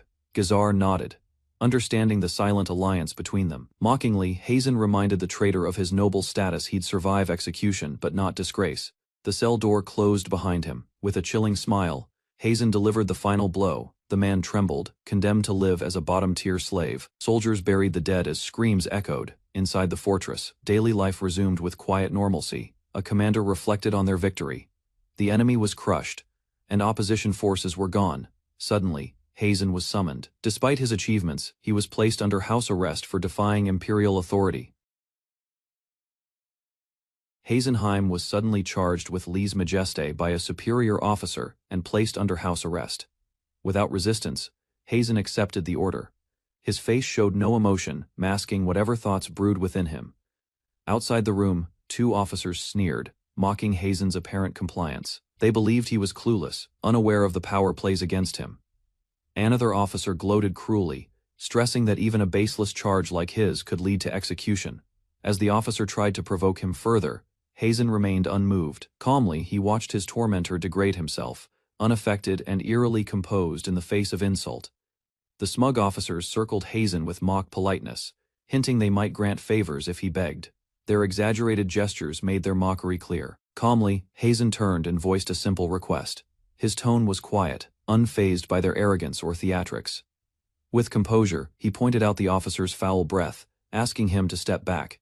His blunt honesty caught everyone off guard. Outraged by the lack of submission, one officer exploded in protest, but the higher-ranking colonel waved him off with a sigh, unimpressed. Without delay, Hazen exited the room, offering a respectful nod. Despite their efforts, his dignity remained untouched. Once Hazen left the room, the officers gleefully imagined his downfall, already savoring the image of his execution. In contrast, a more level-headed officer reflected on another matter, weighing recent achievements against strict protocol before dismissing a demotion. Around a strategy table, urgency mounted, the colonel pressed for updates, eager to seize the fortress before their momentum waned. Unexpectedly, the blonde officer announced the fortress had already fallen to the mysterious Kuman tribe. Their swift action had rendered the plan obsolete. The colonel erupted in disbelief, insulted by the Kuman's intervention. But the younger man corrected him. The Kuman's attack had saved them. Colonel demanded to reclaim the fortress immediately, but the younger officer warned that breaking the ceasefire with the Kuman tribe would damage imperial credibility. Frustrated and cornered, one officer erupted in anger, blaming Hazen for yet another strategic disruption. To regain control, the colonel pointed to nearby imperial-held land originally taken from the Kuman. It was of little strategic worth due to its terrain.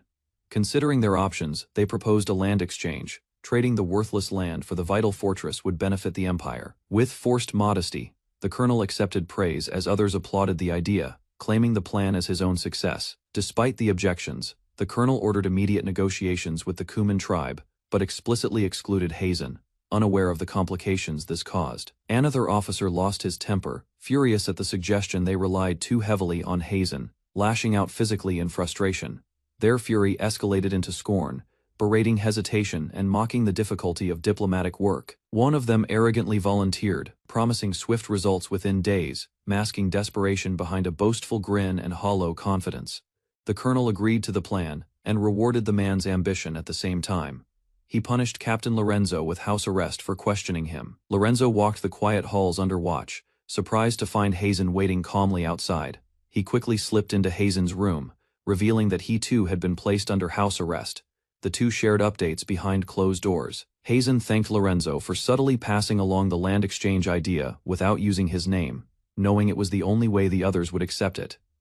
To Hazen, it didn't matter who received the credit as long as the outcome served the empire. With a faint smile, Hazen hinted that those acting without him were bound to fail. He simply waited for it to unfold.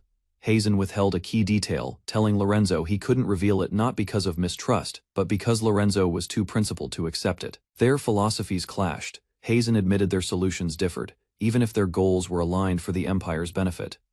Lorenzo reluctantly accepted Hazen's logic, warning him not to cause trouble during suspension. Hazen simply offered to do his best. The next day, a cheerful officer welcomed a new group, feigning warmth, despite the pressure of an urgent assignment. Officer tasked them with negotiating directly with the Kuman tribe.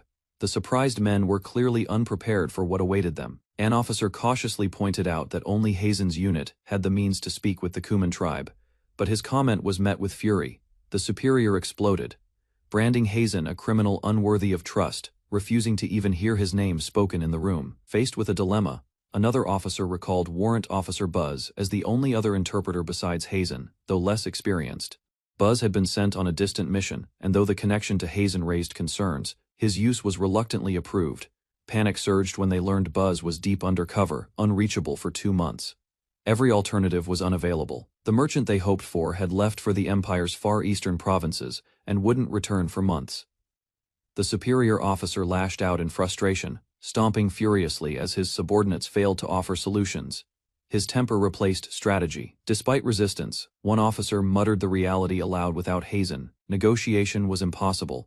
Pressed for alternatives, the enraged superior deflected responsibility, insisting his rank meant giving orders, not answers. Cornered by reason, he was urged to lift Hazen's suspension. Pride had blinded him, but the mission's success left no room for ego. Faced with failure, the officers stood their ground.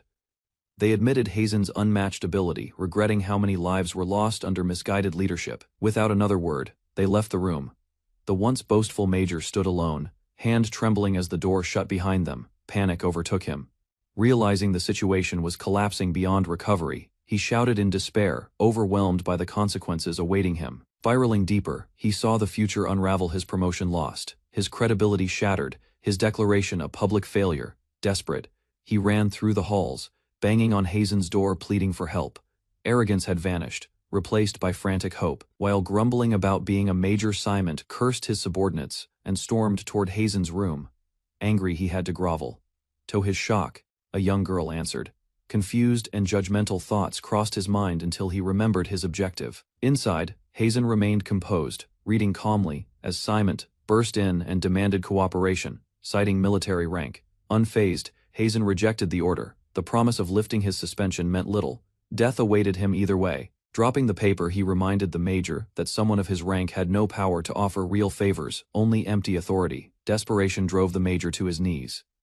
He begged Hazen for the Empire's sake, apologizing for his earlier disrespect. Hazen calmly approached and asked him to lift his head. The gesture was polite, but tension filled the air. Without warning, Hazen delivered a hard kick to the major's face, sending him crashing down with a brutal reminder of reality. Anger seethed in Hazen's voice. The Empire didn't need apologies, it needed accountability. The damage done to his future couldn't be erased by words. Faced with Hazen's fury, the major offered anything: money, promotion, whatever it took. Hazen asked if he truly meant anything. With a smirk, Hazen mockingly demanded horse manure, echoing the very humiliation Simon once threatened him. With shock spread across the room, the girl and Simon froze, unable to comprehend what they'd just heard. The girl hesitantly confirmed the request, appalled by its cruelty. Hazen affirmed, it calm and unflinching. Smiling coldly, Hazen reminded her that it was Simon who first used that tactic when he had the upper hand. Such behavior was his habit. Turning away, Hazen dismissed the argument.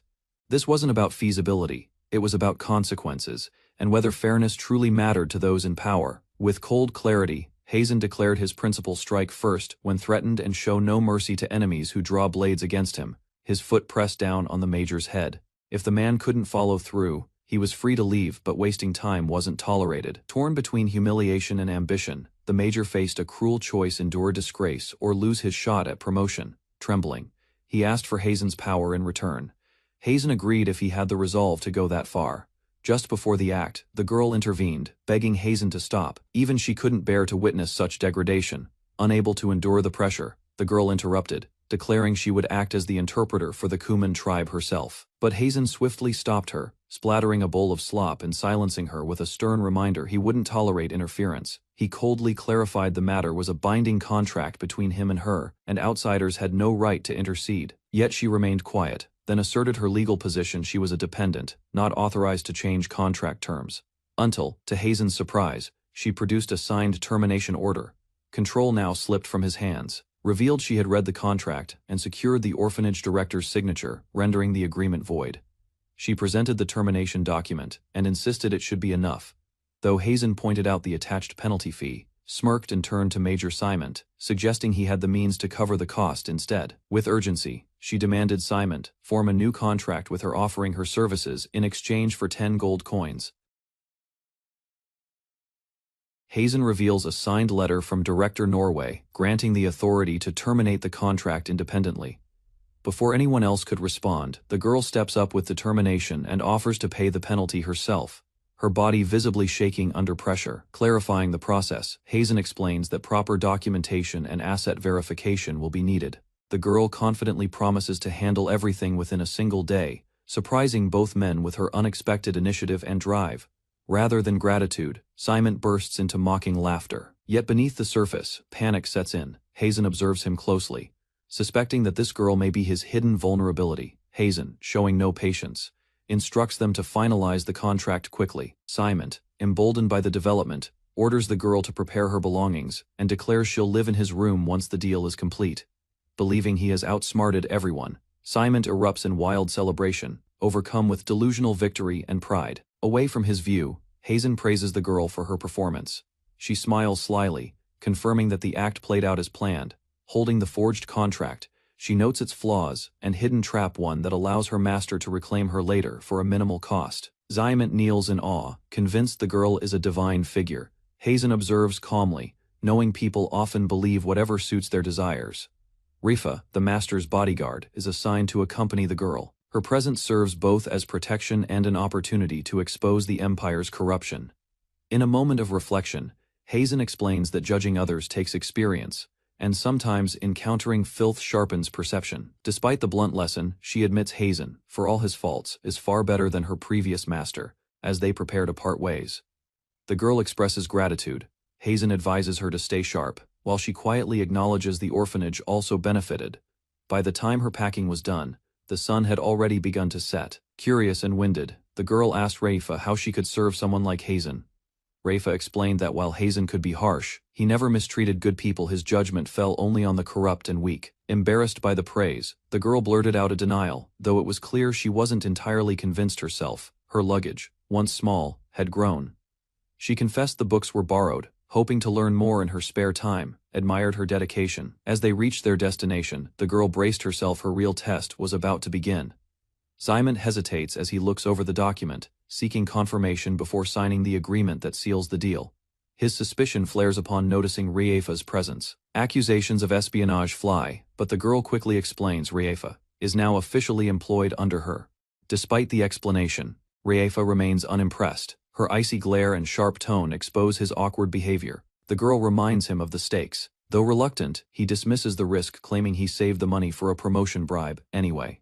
With bold strokes, he signs the contract, declaring his unwavering commitment, unaware he's walking into a carefully laid trap. While Simon complains about its remote location, the others feel an uneasy tension in the air. Yan joyfully reunites with Kosaku, exchanging warm hugs. Their closeness draws a disapproving remark from Simon, who deems the gesture inappropriate. Kosaku defends the hug as cultural, but Simon mocks it as barbaric. Despite the clash of customs, the two share a moment of laughter and head inside.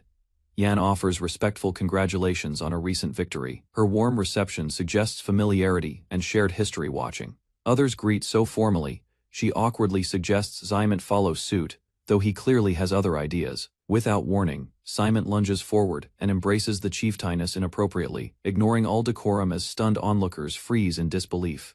He justifies his behavior as a cultural greeting, twisting earlier words to fit his actions. Yan, horrified, screams in outrage at the escalating scene. Furious, the tribal guards react instantly. Their weapons crackle with power as they accuse Simon of dishonoring their leader.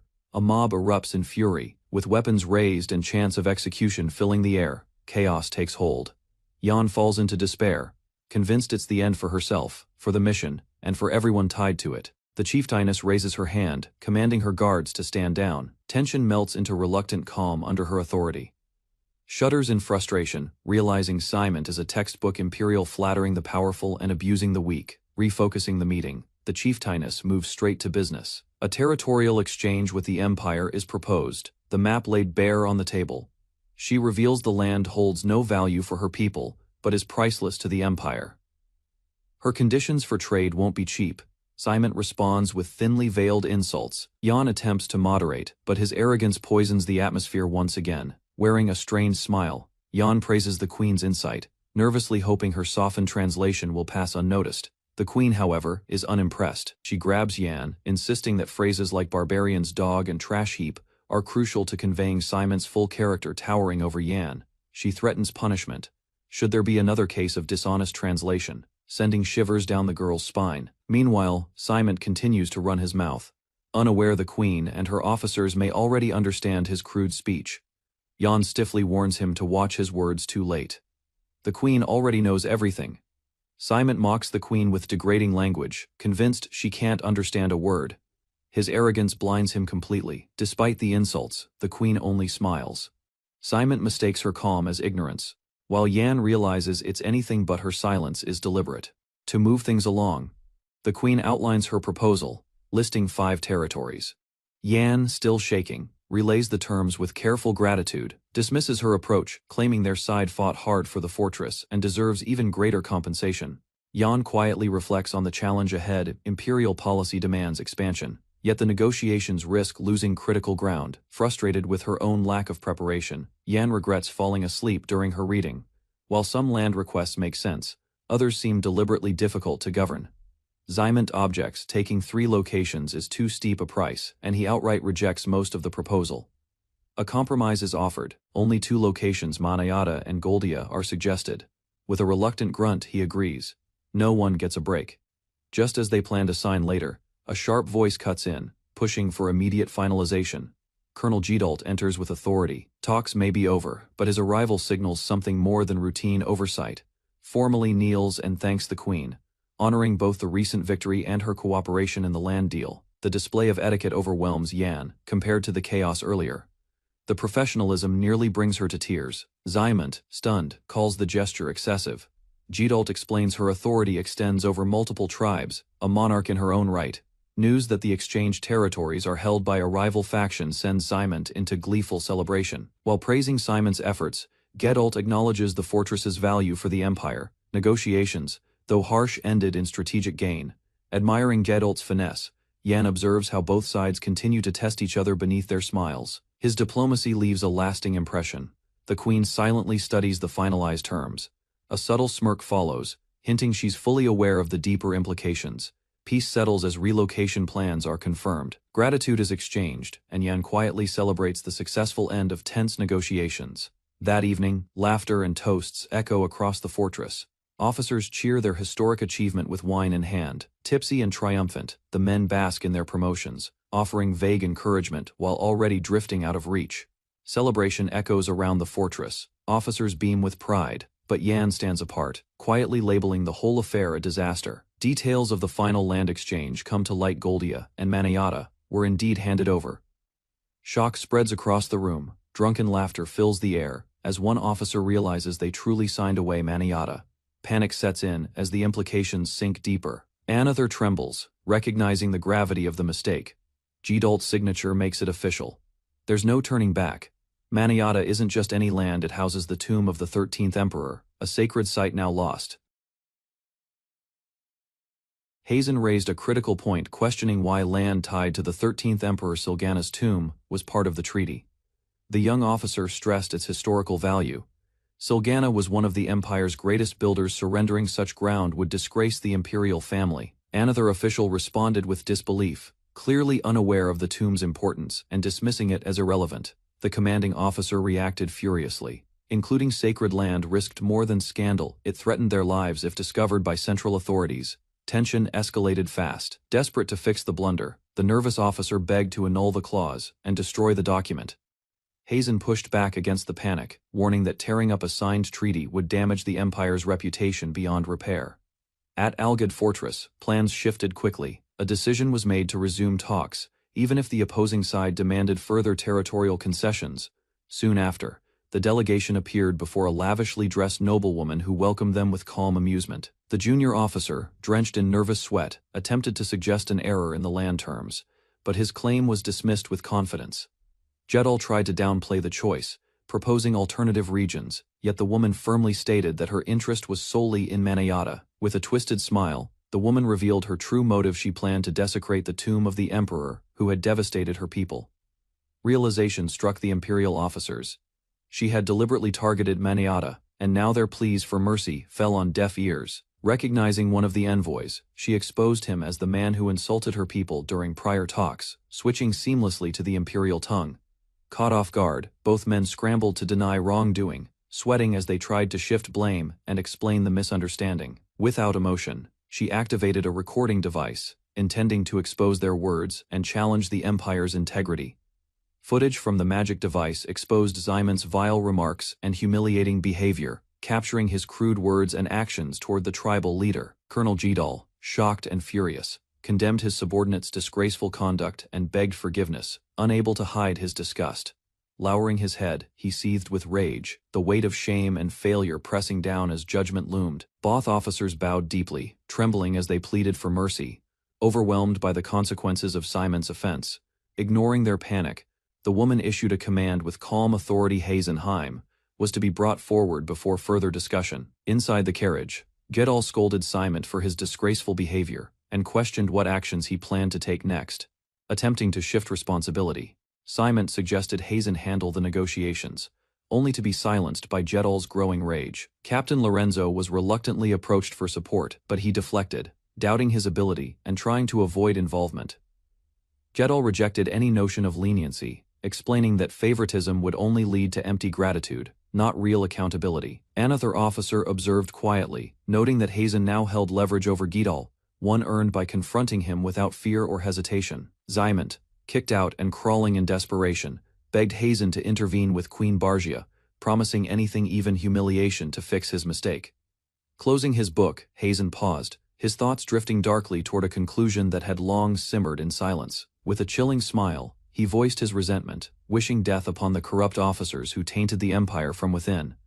He mocked their fall, revealing that with the purge of another faction, Lorenzo would remain his only superior, no need for others. Jedal challenged him, but Hazen's calm reply was sharp and clear. His superior's head was positioned a little too high, lashed out in disbelief, while Zyman cowered, groveling on the floor, clearly more aware of his position than his superior. Hazen reminded them of the stakes. Without his consent to negotiate, the entire clan faced execution. With calculated precision, he revealed private details about Jedal's family, insinuating that incompetence would cost them all dearly. The colonel exploded, demanding respect, but Hazen met his anger coldly, questioning if the warning was meant for him. Unfazed, Hazen declared he was simply stating what would come. Jedal, shaken, had no answer to his rising authority. With a twisted smile, Hazen declared his indifference, wishing death upon the entire group and their families. Jedal, enraged and desperate, grabbed him, pleading for his family to be spared, but Hazen placed full blame on his incompetence. Falling to his knees, Jedal begged for mercy, clutching at any chance for salvation, his pride shattered. In response, Hazen seized him by the hair and coldly reminded him of the time he tried to destroy Hazen's career with a false charge. Defeated and trembling, Jedal apologized, retracting everything in hopes of saving what little remained. Jedal and Simon pleaded for forgiveness, but Hazen remained unmoved, asking why he should even consider negotiating. In a panic, Jedal offered Hazen a promotion, one that would skip Simon entirely and elevate him instead. Hazen doubted the offer, noting how rare it was to leap multiple ranks, though technically he remained just a second lieutenant. Confused and irritated, he questioned why Jedal deserved any promotion after cowering during the battle. Grabbing the colonel, Hazen demanded acknowledgement. Whose victory was it, truly? The answer was already clear. Hazen issued a chilling condition: Jedal must decline his own promotion and elevate Captain Lorenzo instead. The colonel hesitated, shocked by the demand, but Hazen coldly reminded him that refusal would mean death for them all. Realizing he had no choice, Jedal shouted his agreement, desperately trying to preserve what little power he had left. Meanwhile, Hazen was confronted by another officer who refused to rise through corruption, unwilling to compromise his principles. Faced with the empire's decay, he saw the truth clearly, yet struggled with Hazen's ruthless methods to cut away the rot. Jedal, desperate, begged Lorenzo to accept Hazen's terms. While Lorenzo coldly warned that refusing would doom Gedal's entire clan, Hazen placed a hand on Lorenzo's shoulder, urging him to stop clinging to integrity while pretending to be uninvolved. Lorenzo threatened to defect, knowing his departure would weaken the empire, but ultimately agreed to stay if only to keep Hazen in check. Even so, he made it clear he would never support Hazen's ruthless tactics, or the man himself.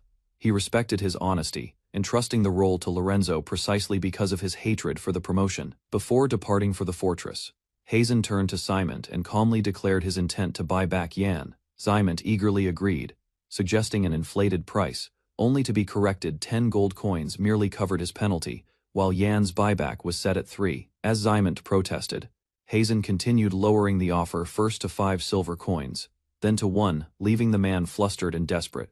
Watching this unfold, Yan grew increasingly embarrassed, realizing that every word from Simon only diminished her worth. Finally, Hazen secured the deal. With a warm smile, he welcomed Yan back. Reflecting on Simon's behavior, mused aloud at how casually the man had devalued Yan's worth. With Gedal's signature secured, Hazen assigned him under Captain Lorenzo's command, and sarcastically promised him a decorative post. Simon, anxious, begged for a role as well. Hearing this, Hazen assured him of an important duty, one with the promise of promotion. He tossed an item to Simon, who accepted it nervously, unsure of what it signified. Hazen clarified cruelly from now on, Simon would be treated as livestock, his value beneath even animals. Queen Bargia, lounging in ease, was surprised to hear that Hazen's party had actually arrived, something she hadn't expected. As Hazen entered the corridor, her curiosity turned to shock at the bizarre sight that followed. Simon appeared in chains, crawling beside Hazen, who offered him as a gift to apologize for past offenses. Bargia rejected the offer with disdain, and Hazen, smiling, agreed that neither of them wanted him anyway. Protested loudly, reminding Hazen of his promised promotion, but Hazen dismissed him coldly, ordering his immediate imprisonment.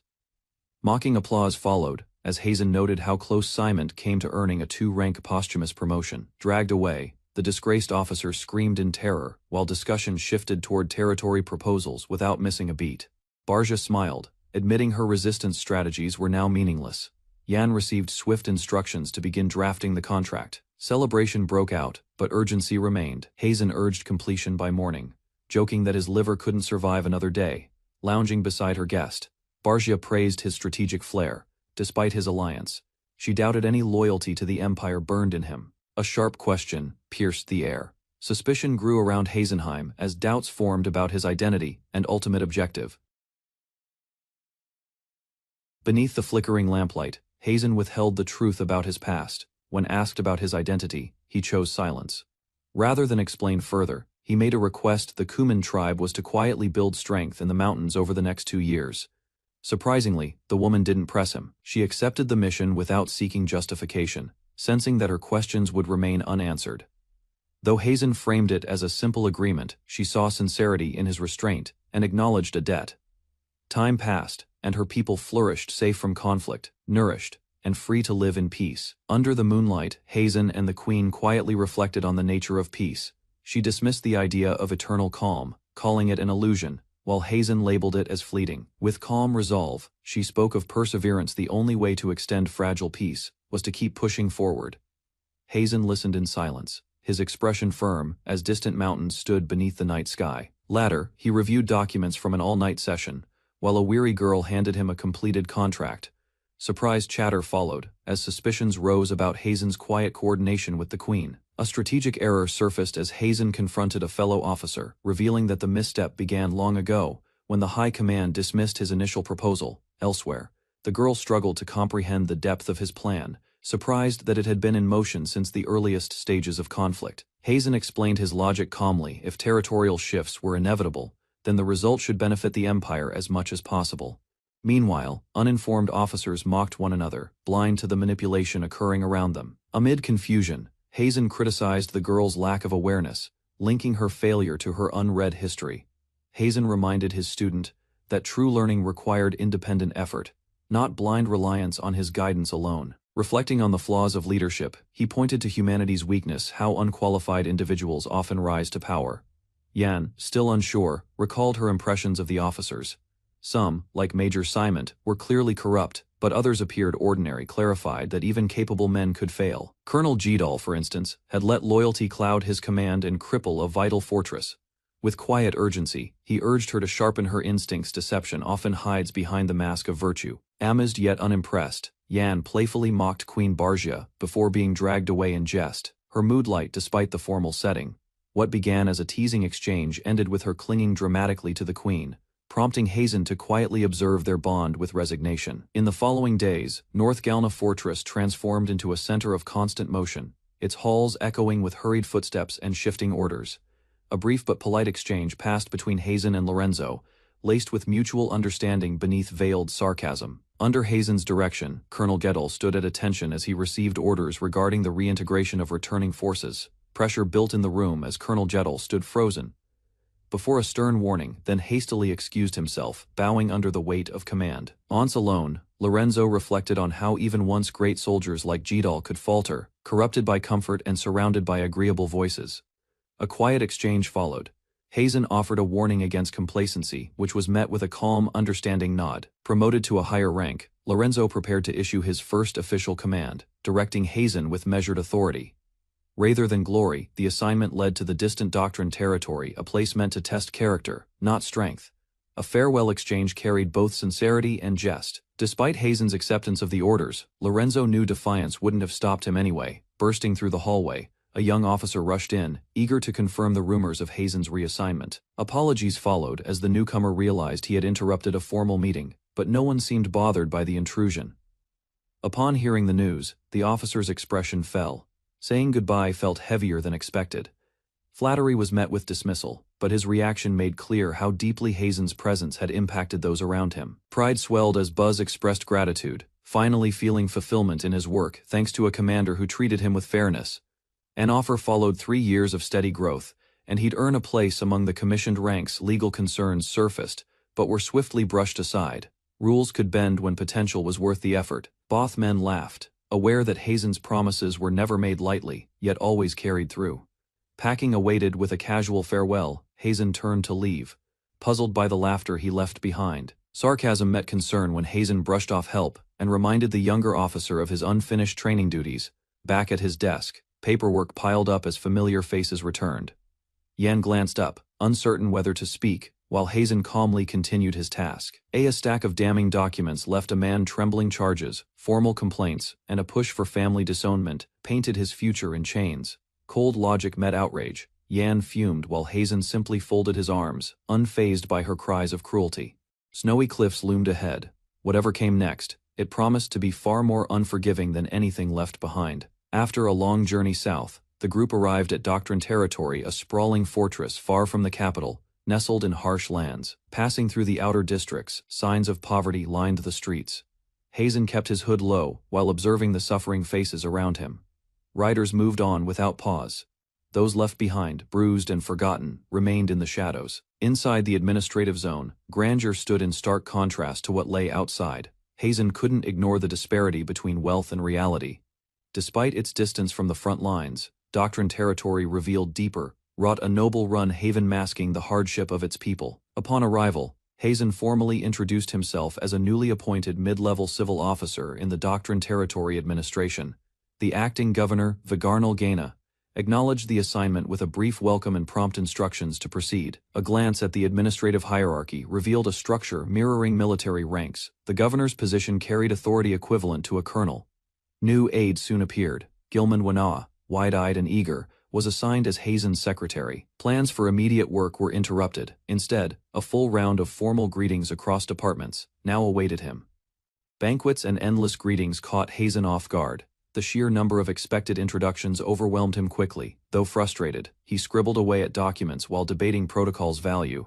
Efficiency clashed with local bureaucratic expectations. Behind the formal duties, his true mission involved improving the desert crossing route, a lifeline connecting Doctrine territory to the front line. In time, tension eased. Acknowledging solid support, Hazen admitted the secretary's practicality was more helpful than expected. Unflinching honesty, delivered without flattery, earned quiet praise, a rare gesture that left the aide visibly stunned. Gilman handed over detailed proposals, hoping they wouldn't go to waste. Hazen responded with quiet encouragement, recognizing the effort behind them. Despite flawless content, the aide panicked procedure dictated that work should never mix with greetings. Hazen dismissed the fuss and walked off. Assurance came with a subtle smile. Hazen took responsibility for both the project and its outcome, willing to take the risk. A new round of introductions began. Hazen announced himself once more as a mid-level officer, stepping into another unfamiliar office. Lavish surroundings greeted him. Senior Civil Aide Naotai Genmori welcomed him with unsettling ease and a twisted smile. Hazen arrived prepared, proposals in hand, but was quickly dismissed before a single page could be reviewed. Across the desk, the senior aide waved off paperwork entirely, insisting on idle conversation while ignoring the documents altogether. Subtle threats laced the man's words. He grinned, hinting that Hazen's worth would be measured by more than professional merit. A twisted smile widened as he leaned forward, pressing the topic with veiled implications and warped familiarity. Feigning understanding, Hazen deflected the tension with ease, offering a meal as cover for the power play unfolding beneath civility. Tempting flavors from North Galna were all it took to spark excitement. Hazen's casual mention of fresh ingredients set the bait. The governor took it immediately, offering his villa for the banquet, and imagining far more indulgent pleasures in return. Greedy assumptions flared as the man interpreted Hazen's offer in all the wrong ways, delighting in fantasies that made his gluttony clear. With a forced smile, Hazen played along, naming livestock and dairy to steer the topic toward food and away from implication. Praise came quickly. The overeager official applauded Hazen's savvy, fully convinced he'd found a kindred spirit. Feigning modesty, Hazen deflected praise for his food knowledge, masking unease behind a polite smile. Inquiry about the proposals was met with deflection. The aide's twisted grin made it clear approval would depend on more than paperwork. Unwilling but composed, Hazen resolved to endure the evening, entering Naotai's villa under a heavy moonlit sky. With forced enthusiasm, he unveiled a grand feast tailored to every one of his host's indulgent tastes. The list of dishes overwhelmed the man, who begged for mercy, completely disarmed by the very excess he had demanded.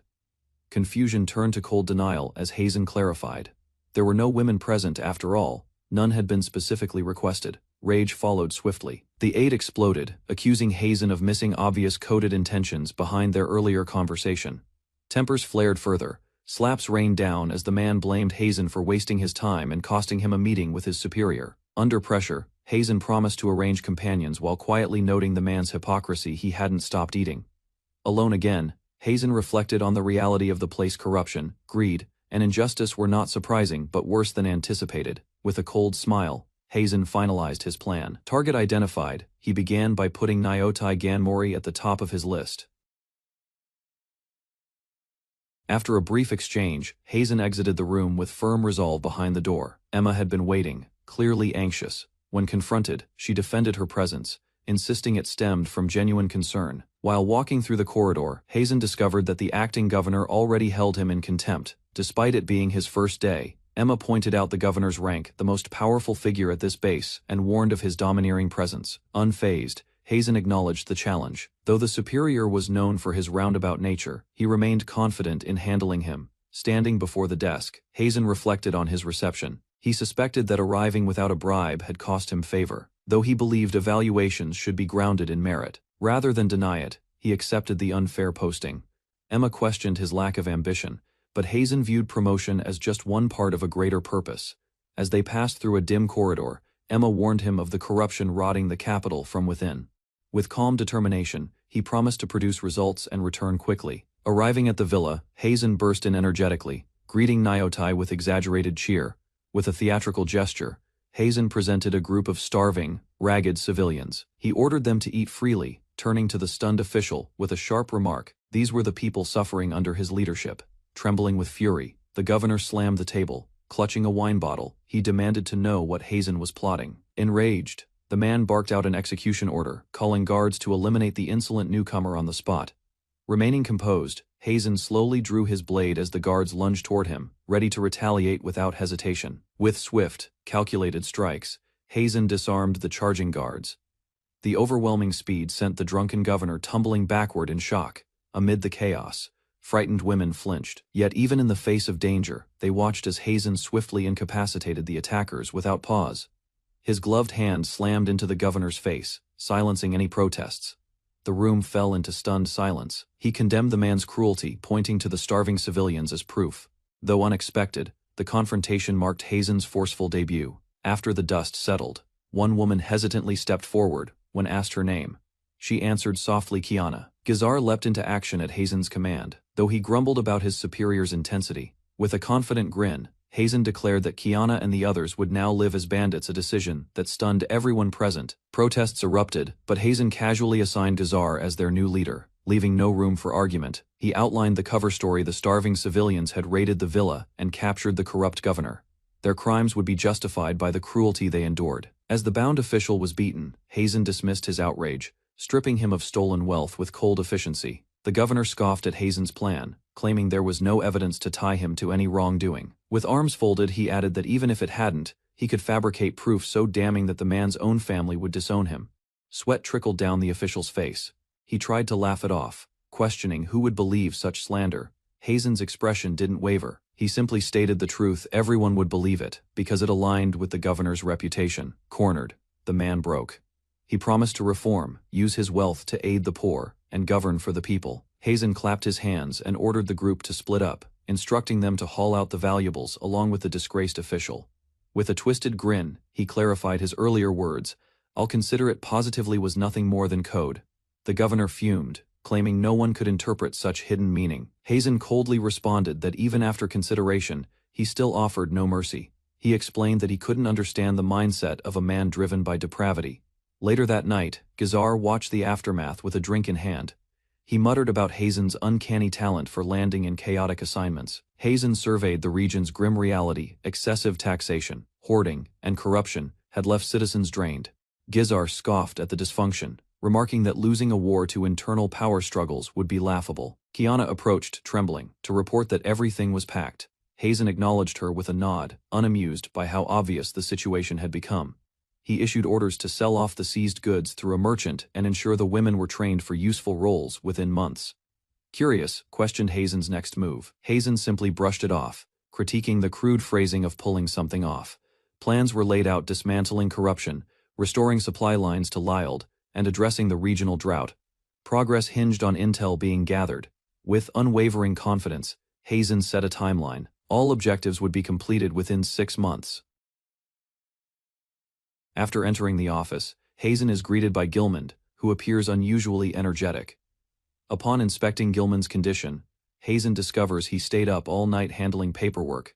The reports, however, weren't time-sensitive. Hazen disapproves of the unnecessary exhaustion. Rather than praise the effort, Hazen calmly instructs Gilmand to take the rest of the day off. Though confused, Gilmand hesitates.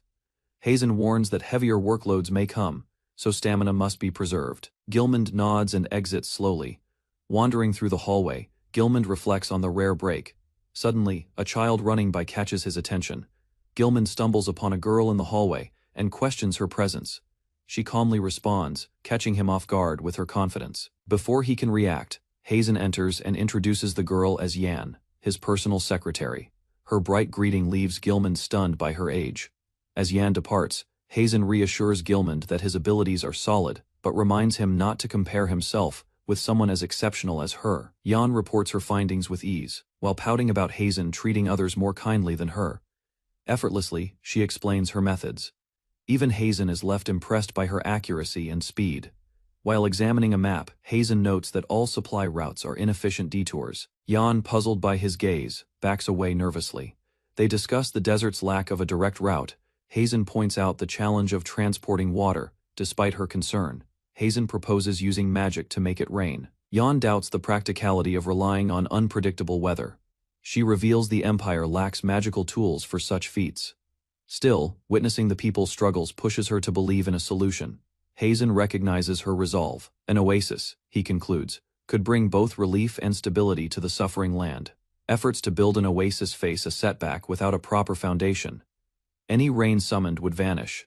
The workforce entrusted to Gazar needs weeks to become effective. With limited time, Hazen delegates the task to Yan and sets off to personally inspect conditions elsewhere. She accepts with a determined nod. At headquarters, Chief Secretary Venice erupts over the lack of contact with Aide Nyotai. Reports hint at a possible attack. Staff members struggle to recall crucial details about recent visitors, drawing Venice's anger and suspicion. Realizing the risk, Venice fears for Nyotai's safety and the jobs of those closest to him. Venice paces restlessly, suspicions mounting against Hazen. A knock interrupts his thoughts, and a shadow appears at the doorway, calmly inquiring about Senior Civil Aide Nyotai, while referencing the proposals he submitted the previous day. Mozcall and his assistant freeze in recognition. The chief secretary's expression turns wary upon realizing who has arrived. Feigning courtesy, Venice invites Hazen to sit, stating that they coincidentally have business with him as well. Listens as Venice explains, they've lost contact with Nyotai. With tension thick in the room, concern begins to deepen. Mozcall slams down accusations, linking the villa attack to the same night Hazen had met with Nyotai. Suspicion intensifies. Rather than deny, Hazen responds coolly. In his view, disappearances are common whether through desertion or death, especially on the front lines. Civil officers aren't exposed to the same dangers, and Hazen's meeting record is mysteriously blank. Smiling, Hazen deflects. He mentions that the others were asleep, and claims he tried waking them, an explanation that raises eyebrows angered. Mozcall slams the table. He accuses Hazen of manipulating them with magic, refusing to accept any excuses. With a smirk, Hazen questions the lack of proof. He reminds them that recording meetings was their responsibility, not his. The assistant retorts sharply, pointing out they could have reconstructed the events from memory, yet chose not to. Pen in hand, Hazen offers to fill in the blanks himself, insisting he remembers every detail, his tone dark and deliberate. A falsified report is produced, claiming Nyotai approved Hazen's proposals. One observer trembles, recognizing the audacity behind the act. Mozcall explodes in disbelief. The idea of Nyotai actually working that hard seems utterly impossible to him. With a sly grin, Hazen brings up a recent consultation involving someone named Rakozaluo. Just one more push, he thinks. He reveals disturbing complaints tied to a certain client of a secretary. Across the table, hands begin to tremble. Shameful memories surface, ones involving personal preferences in a private bar. Humiliation flickers across the man's face. Fantasy and reality blur. Despite the setting, overstepping boundaries at the wrong place becomes clear. Dressed in character, the man demands full accommodation. His desperate outburst only adds to the crumbling illusion of control. Hazen sighs, revealing he conducted interviews to confirm the situation. Multiple victims and witnesses had already come forward. Declaring it legal doesn't erase the shame. The pressure mounts as confidence begins to crack. Rather than argue law, Hazen shifts to something deeper, what a daughter might feel knowing her father's hidden indulgences. A family portrait flashes across the room. Names, ages, and personal details strike like precision blows. Silence follows. Mozcall lashes out in panic, but Hazen brushes him off. It's all just meticulous fact-checking and psychological disarmament, stating that legality doesn't shield one from society's harsh judgment toward those deemed different. Panic erupts. Venice drops to his knees, begging for mercy, willing to endure for the sake of his daughter's future. That plea is met with a smile. Hazen suggests they return to the matter of falsified records unless Bab prefers otherwise. Though hesitant, Venice moves to complete the record. Confidence returns briefly, thinking Hazen might be bluffing after all. Yet the trap closes. Hazen clarifies that any mismatch would place the blame solely on Venice, who sealed it based on memory. Jan enters, politely asking for Hazen. Venice flinches at her timing, reacting to the nickname Bab with horror. Without hesitation, Hazen introduces them to each other. One is his trusted secretary, the other a candidate for the second role. Attempts to protest fall flat. With Nyotai missing, Venice's current position holds no weight. Hesitation turns into rejection. Venice resents Hazen for his predicament and refuses to serve under him, despite the offer. Ignoring the mood, Hazen casually drops a question about adult diapers. Confusion spreads as Yan is suddenly pulled into the tension. Yan responds innocently to Hazen's odd question. She assumes it's medical, until he clarifies it's a preference, not a need. Disgust flashes across her face. Venice defends it as personal freedom, but shame looms behind his words. With a smile, Hazen warns how damaging such rumors could be, especially if heard by employers or family. Venice stiffens in dread. Panic takes over. He rushes forward, dropping his pride and begging Hazen for a job. Amist, Hazen agrees. Passion, he claims, is what convinced him though. Venice knows it's anything but mercy. A contract is presented. Jan handles it carefully while Hazen, now relieved, declares he can finally speak without restraint. Shock spreads when Hazen expresses high expectations specifically for Venice's unusual traits. Venice protests, expecting to be valued for his skills. Hazen admits his understanding of the adult services world is limited, but plans to learn. New orders are given social drinking, networking, and information gathering. Venice agrees hesitantly, unsure where it's heading. Hazen reflects on Venice's disturbing talents. What he once dismissed as depravity, he now sees as a unique, irreplaceable asset. Doubt creeps in. Despite shame, Venice weighs the contract's perks against his uncertain worth and signs, sealing his path forward. A term is introduced, babiness. Confused, admits his is shallow, Hazen calmly affirms. It's a real classification. Reflecting on his failures, Venice criticizes himself. Lacking subtlety, he ruins the illusion even outside of roleplay. Transformation follows. Standing proud in a diaper, he declares his intent to master his odd trait and serve with devotion. Recognition shines in Hazen's eyes. He grins with satisfaction, certain he's chosen the perfect misfit for the job. The flamboyant Mozcall Venice was unexpectedly drafted into Hazen's team. While others looked on with confusion, Hazen calmly evaluated the situation from his office. Rather than use Mozcall for infiltration, an officer suggested assigning him elsewhere. Hazen dismissed the concern, explaining that Mozcall's eccentric behavior could become a strategic asset. Scandal, he noted, was a noble's greatest vulnerability. Concerned about a proposal's rejection, the officer feared it would lead to neglect of the town's population. Instead of backing down, Hazen insisted she act directly. He intended to use the failed proposal as proof of the higher-up's failure. Hazen swiftly presented a solution, offering his personal assets in the form of promissory notes. His dedication surprised the officer. Despite his recent arrival, he prioritized the suffering citizens. Acknowledging the risk, he declared the move a gamble. Now penniless, he entrusted the success of this mission to her judgment and the people's resilience. Motivated by his faith in her, she accepted with a bright smile. Hazen, unfazed, reminded her to maintain funds for the more peculiar team members. With new resolve, she dashed off to begin preparations. Watching her go, Hazen stood silently, trusting that she would turn his bet into a victory. Yin expressed her gratitude, clenching her fist with determination. Hazen, unfazed, urged her to leave and focus on the task ahead.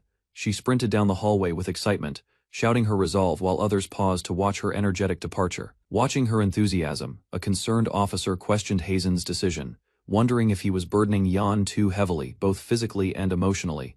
Hazen calmly explained that the mission wasn't just duty for Yan. Holding her back would only leave her with regrets. Still, the risks were undeniable. Witnessing the dying firsthand, Yan would face unbearable truths. Whether she could endure it remained uncertain. The officer voiced concern over Yan's youth and sensitivity. Despite her age, she acknowledged that Yan wouldn't shy away from confronting harsh realities. With narrowed eyes, she questioned Hazen's intent, suggesting he might be preparing Yan as his eventual successor. Tension filled the room, as she placed a firm hand on his.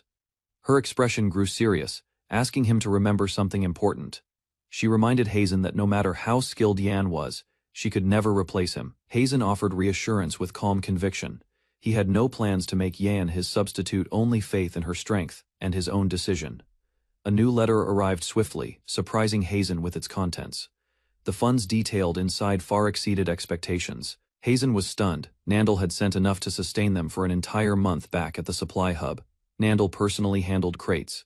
Despite warnings about overspending, he remained focused, brushing off concerns about Hazen's demotion. He smiled calmly, explaining that status meant little to him. Supporting someone he believed in mattered more than climbing the merchant ranks. Later, Hazen handed over his response. From now on, his companion would serve as both Yan's support and her guardian in the field. Without hesitation, he committed to skipping meals to save resources. If Yan tried to follow suit, he insisted she be forced to eat. A gentle objection came his way. Cutting back wouldn't make a difference in a famine of this scale. Dismissing her concern, he likened the act to a ritual, a way to strengthen his will through personal sacrifice, much like casting a spell. That explanation earned a dramatic reaction. Amused, she accused him of acting more and more like Yantu. Days later, trouble emerged. A flustered subordinate rushed in, reporting backlash over the massive charity efforts currently underway in Yan's name. Confused by the complaints, he reviewed the situation. Since the aid was a personal donation, calling it undercutting felt excessive. Rather than argue, he decided to meet with the finance department directly. Clearly, the donation posed a threat to someone's interests.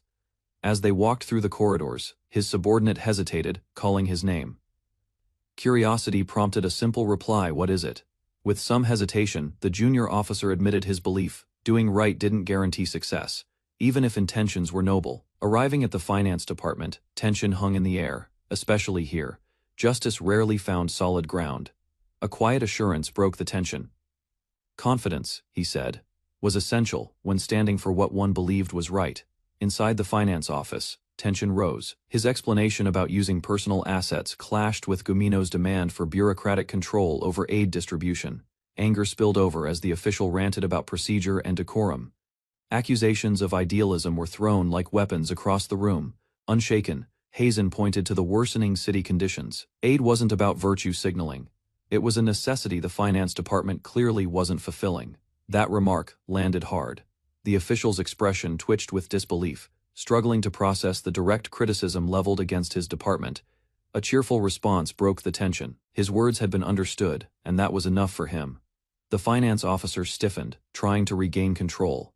Mention of the deputy minister's disapproval only added fuel to his growing frustration. Rank was thrown like a weapon. According to him, someone of Hazen's position had no right to approach the deputy minister directly. Rules were cited, but logic countered them. As long as appointments could be scheduled, status shouldn't block communication. Panic settled in. Backpedaling quickly, the officer insisted he'd speak on Hazen's behalf, clearly desperate to keep him away from higher powers. With quiet confidence, he turned to leave, planning to escalate the matter through proper channels. Nearby, the older officer muttered complaints under his breath. Suspicion leaked from the man's tone as he connected Hazen to Nyotai's command. A knowing smirk dismissed the prying curiosity. Challenge met resistance. Hazen leaned in, questioning why direct contact with the deputy minister provoked such discomfort. Strained composure finally cracked. Twitching with pressure, the officer recoiled as a paper flew past him. An unexpected apology followed. Alone again, the man scoffed bitterly. He believed Hazen's lack of influence would keep him from getting anywhere, regardless of resolve. News arrived fast. Approval for a meeting with the senior administrator came through. With little leverage left, Hazen prepared for the negotiation. Moldad welcomed him calmly, showing little surprise. Despite the abrupt timing, he agreed to the discussion without resistance. Skipping pleasantries, Hazen cited the deputy minister's objection to his charitable aid. The matter, he implied, needed urgent clarification. Though Moldad acknowledged the finance department's involvement, he admitted confusion. Raising such an issue over personal donations felt excessive. Relaxing in his chair, Moldad questioned the point of continuing. In his eyes, it was like pouring water into a desert. Remarks about formalities drew a sharp response. To Hazen, taking action mattered more than observing etiquette in a palace overflowing with indulgence. A smirk spread across Moldad's face. He warned that while Hazen's efforts were admirable, they might backfire without support from the finance department. Firm in his stance, Hazen clarified his intentions. Cooperation was ideal, but he wouldn't compromise his path out of fear or pressure. Leaning back with a sigh, Moldad admitted a soft spot for such conviction. Setting expectations, he described himself as a mere buffer, nothing more than a middle manager trying to bridge the gap between resistance and change. A casual farewell masked the mutual respect between them. Moldad brushed off the compliment, directing it toward Nyotai instead. While walking, Moldad mentioned rumors of Nyotai's disappearance. He even admitted things operated more smoothly, in his absence, something Hazen quietly agreed with. Their conversation turned to the deeper issue. Moldad explained that stature, not morality, dictated actions. That kind of bold initiative, coming from an outsider, unsettled those above. Some would view it as a personal affront to their pride. Before parting, Moldad asked if he had fallen short in Hazen's eyes. With a sincere look, Hazen expressed the opposite. He held him in esteem. Praise was met with humility. Hazen respected Moldad for acknowledging his own flaws, a rare trait among high-ranking officials. Their conversation eased into light banter. Moldad warned not to overdo the admiration, but accepted the sentiment with a small smile. While passing a balcony, loud voices and a bang drew attention. Hazen glanced down, spotting familiar figures in a panic. A smirk curled across his face. Panic and confusion overtook the flustered officer below, who could only stammer in disbelief. Inside, a grand office, the vice minister looked up. Calmly, he acknowledged Hazen's arrival, his expression unreadable, his interest now piqued.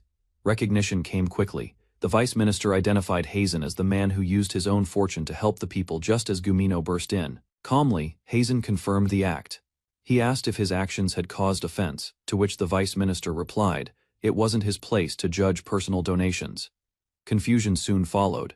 A document had claimed objections came from the vice minister. Even the signature surprised him. Moldad presented the paper in question. It was official, sealed by the finance department. Panic took over. Gumino screamed accusations of forgery and deflection, immediately blaming the secretary who had handed him the letter that morning. Chaos erupted as Gumino screamed defensively, shouting over everyone and lashing out at the secretary.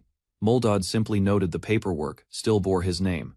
Inspection revealed familiar sloppiness. Moldad pointed out a repeated error. Gumino always made clear evidence of authorship, despite his denial. What was meant to shift blame backfired. With such practiced forgeries, suspicion now turned toward broader misconduct. Sweating and cornered, Gumino panicked. He proposed investigating his own office, hoping to regain some control in front of witnesses. Unofficial inspection would take place, with all parties present to prevent tampering from either side. Time was limited.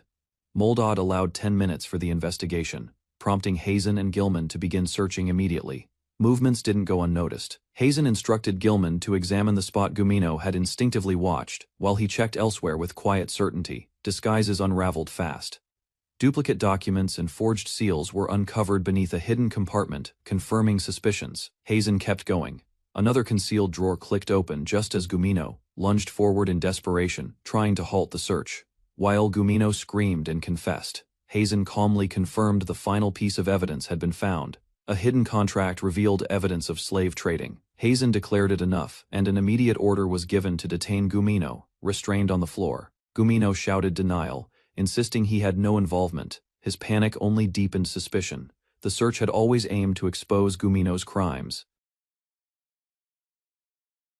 Hazen stood before the officials as a bound administrator knelt on the floor. Evidence tied the man to slave dealings, and suspicion quickly shifted toward higher authority. Calmly analyzing the scheme, Hazen revealed that someone had imitated his identity to prevent public donations. Records showed poverty was deliberately maintained to force desperation and fuel trafficking profits. Fear of financial loss drove the deputy minister to silence reform efforts, condemning any challenge to negligence. Within the Grand Ministry courtyard, the imbalance of power became clear. Ordinary administrators rarely accessed senior officials, making direct confirmation of authority nearly impossible. Unexpectedly securing an appointment, Hazen confronted the corruption directly. Caught unprepared, the guilty official failed to conceal evidence as intervention began. The senior official studied Hazen closely, suggesting he could be involved as well. Sharp observation and composure earned reluctant acknowledgement, yet suspicion remained present within the chamber. Standing beside another officer, Hazen faced quiet scrutiny from the leadership. Their willingness to allow sudden confrontation revealed they already harbored doubts about the accused administrator's conduct. Questioned about procedure, Hazen explained he lacked authority to accuse a subordinate without firm proof. His calm acceptance of criticism contrasted with the tension gripping the restrained suspect. Orders were issued to investigate every name connected to the finance department. Determination spread among the ranks as broader complicity became increasingly difficult to deny. Responsibility was ultimately placed upon command oversight. While the elder official warned Hazen against arrogance, he privately acknowledged renewed interest sparked by the young man's resolve. Hazen rejected the idea of resignation and urged the minister to remove only the criminals. His steady expression showed confidence that corruption could be isolated without sacrificing leadership. The elder official insisted that public suffering was also his burden to bear. Tension rose as responsibility and pride clashed within the office lined with records. Leaning forward, Hazen declared that authority existed solely to protect citizens. His sharp gaze forced the minister to confront his complacency and reconsider his passive stance. A dark aura seemed to surround Hazen as pressure mounted. Overwhelmed by the intensity, the minister realized he had underestimated the resolve standing before him. By the next morning, investigations advanced swiftly. Arrests were prepared, a task force assembled, and strict silence ordered as Hazen moved decisively to end the scandal. Hazen was questioned about seeking promotion after exposing corruption. While some worried the case might be suppressed, he remained calm and allowed the investigation to proceed without hesitation. Tilting his head slightly, Hazen admitted he would welcome advancement. Ambition did not conflict with his mission, as greater authority meant broader reforms. He then asked Gilmound why he had chosen to serve the Empire. The question forced reflection on whether justice or mere livelihood guided his path. Silence followed as Gilmound reconsidered his true objective. Hazen reminded him not to lose sight of the ultimate purpose behind pursuing the case. With renewed resolve, Gilmound declared loyalty to Hazen's judgment. Determination replaced doubt as he committed himself fully to confronting corruption. Hazen left the office corridor, sensing unexpected loyalty from his subordinate. Pausing at the door, he offered brief advice before stepping away from the political tension behind him. Disguised in a hooded cloak, he traveled beyond the capital to a remote settlement. There, Jan awaited his arrival, reporting conditions across the barren landscape. Supplies had been gathered, yet many villagers could not be saved. Exhaustion marked Jan's face as she explained the limits of their efforts. Guided through rocky paths, Hazen observed the harsh environment. Accepting reality without illusion, he acknowledged that even determined officials could not perform miracles. Upon his return, relief spread among the people. Still, concern lingered as dwindling provisions threatened their uncertain future. Villagers surrounded Yan as she returned, expressing relief at her safety.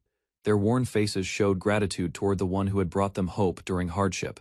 Explaining her method, Yan admitted she invoked a local legend to calm unrest. By presenting authority through faith, she prevented further conflict over scarce supplies.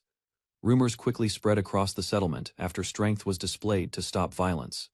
Order replaced chaos once resistance was subdued and protection became visible. Overcome with emotion, several villagers knelt and pressed their hands to the ground. Respect toward Yan deepened, as survival once again seemed possible. Embarrassed by the praise, Yan attempted to redirect credit. Nevertheless, the people continued thanking her, believing their recovery was made possible through her actions. Villagers noticed the imperial uniform beneath the cloak and panicked. Fear spread that Yan and her companions would be arrested for receiving outside assistance. Suspicions deepened as some believed the officer intended to capture them all. Yan attempted to calm the misunderstanding before tension escalated further, removing doubt with deliberate composure. Hazen declared he followed Yan by choice, inspired by her ideals. His bold claim shifted the atmosphere, turning alarm into stunned silence. Seated together, the group admitted survival could not continue day by day. Supplies were nearly gone, and uncertainty overshadowed the settlement's fragile stability. Stepping forward with resolve, Hazen presented a new path. Rather than retreat, he proposed transforming the barren land into a sustainable oasis. Hazen outlined a plan to construct a reservoir using magic, drawing water from underground layers. He explained they would not be starting from nothing, as natural resources already existed beneath the sand. The villagers listened in disbelief before hope replaced hesitation. Realizing they could secure their own supply, they no longer needed to depend on imperial control. Excitement spread across the settlement as people volunteered to assist. Word was prepared to reach neighboring communities, strengthening cooperation throughout the valley. Yan worried about relying on faith to motivate them, yet Hazen reminded her that survival justified belief. The villagers' resilience proved their determination was genuine. With plans decided, Hazen prepared to return to the capital, leaving the future oasis in their hands. He entrusted Yan with guiding the next steps. A sudden tremor shook the rocky path, forcing Hazen to shield Yan as debris scattered nearby. Dust filled the air before the disturbance finally settled. When questioned about his condition, Hazen dismissed concern, despite clear exhaustion. Yan noticed he had avoided food and water, suspecting he was straining himself for the relief effort. Admitting the truth, Hazen revealed he was testing his limits under deprivation to strengthen discipline. He believed understanding weakness was necessary to control both body and resolve. Yen reacted with frustration at his recklessness, yet continued following him through the canyon. Their mission demanded endurance, even if his methods troubled her. Later, Yan formally introduced herself beside Hazen to a composed official. Recognition spread as her growing reputation reached beyond the settlement. Hazen met Senior Administrative Officer Moldod, who quickly assessed Yan's abilities despite her youth. Light remarks about her temperament contrasted with acknowledgement of her exceptional competence. Playful tension surfaced between mentor and student, revealing a relationship built on equality rather than strict hierarchy. Moldod observed their exchange with visible amusement and approval. Attention shifted to a previously submitted proposal connected to higher authorities. Yan hesitated while Hazen clarified it concerned negligence within the upper ranks. Concerns emerged when documents failed to reach the acting consul, as expected. Suspicion deepened over unusual interference, affecting the proposal's progress. Discussion turned toward leadership at the top level. Even with a capable and decisive consul, unresolved corruption suggested deeper structural problems remained. Hazen requested assistance in arranging a formal meeting with acting consul Vigarnal. His expression remained steady, signaling that the matter was strategic rather than personal. Moldod warned that such a request would carry consequences and must not be treated lightly. He agreed to help only if Hazen accepted full responsibility for what followed. A faint smile crossed Hazen's face as he accepted the condition. Confident in his objective, he assured Moldod that standing together would strengthen their position. The next day, both men arrived at the administrative chamber. Formal introductions were exchanged as the atmosphere turned measured and cautious. Seated behind an imposing desk, acting consul Vigarnal evaluated Hazen with interest. The long-delayed proposal had finally reached the highest level. Acting Consul Vigarnial praised Hazen's proposal as rational and devoted to the people. His approval sounded sincere, yet his measured smile suggested careful calculation behind the compliment. Despite acknowledging its merit, Vigarnial stated the financial burden would be significant. He declared the matter required higher consultation and that a response would take at least half a year. Hazen reacted immediately, insisting such a delay was unacceptable. Unexpectedly, the consul replied that the timeline was acceptable, shifting the tone of the meeting, turning away. Vigarnial calmly announced the proposal would ultimately be rejected. He implied Hazen lacked the experience to understand the broader implications. With a faint smirk, the consul added that Hazen had already caused disruption. He promised to ensure the rejection personally, asserting control over the outcome. Vigarnial explained that the desert territory had once been scarcely inhabited before the Empire claimed it as a supply base. He emphasized Hazen's inexperience with the region's history. Settlers were permitted to remain under strict taxation, forming small markets that later resisted imperial demands.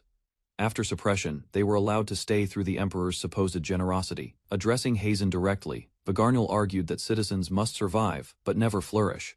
Hazen concluded that heavy taxes were imposed deliberately to prevent local empowerment. Feigning encouragement, Vigarnial advised Hazen to treat the rejection as a lesson. His patronizing tone masked satisfaction at maintaining control. With calculated composure, Vigarnial reaffirmed his intelligence and authority. The message was clear: reform would not advance without overcoming him first. Hazen remained composed, recognizing the consul's narrow perspective, and preparing to challenge the authority controlling the desert's fate. Hazen faces two imperial officials inside a tense chamber. One reacts with anger while the other shows confusion at Hazen's sudden criticism of their governance and narrow judgment. Pressure rises as the older official questions the accusation. Calmly, Hazen identifies him as the acting administrator and states that the limited vision belongs to him, turning away. Hazen explains that flawed tax distribution weakens authority. Promises of mercy sound noble, yet poor balance prevents full control over regional stability. He describes farmland, swallowed by floods and declining harvests. Reduced revenue over the years reflects neglect, allowing surrounding powers to restrain the empire's river territories. Finally, Hazen asserts that border regions require security and order above prestige. Confronted with this reasoning, the administrator begins to reconsider his priorities. Hazen presents a desert development plan, outlining supply routes and controlled taxation. He argues that redirecting expenses and settling citizens there will secure new trade paths. The administrator mocks the proposal, insisting rainfall has not touched the desert for years, and calling the settlement idea unrealistic and detached from natural limits. Unshaken, Hazen calmly states that rain will fall. Shock spreads across the official's face as certainty replaces doubt within the chamber.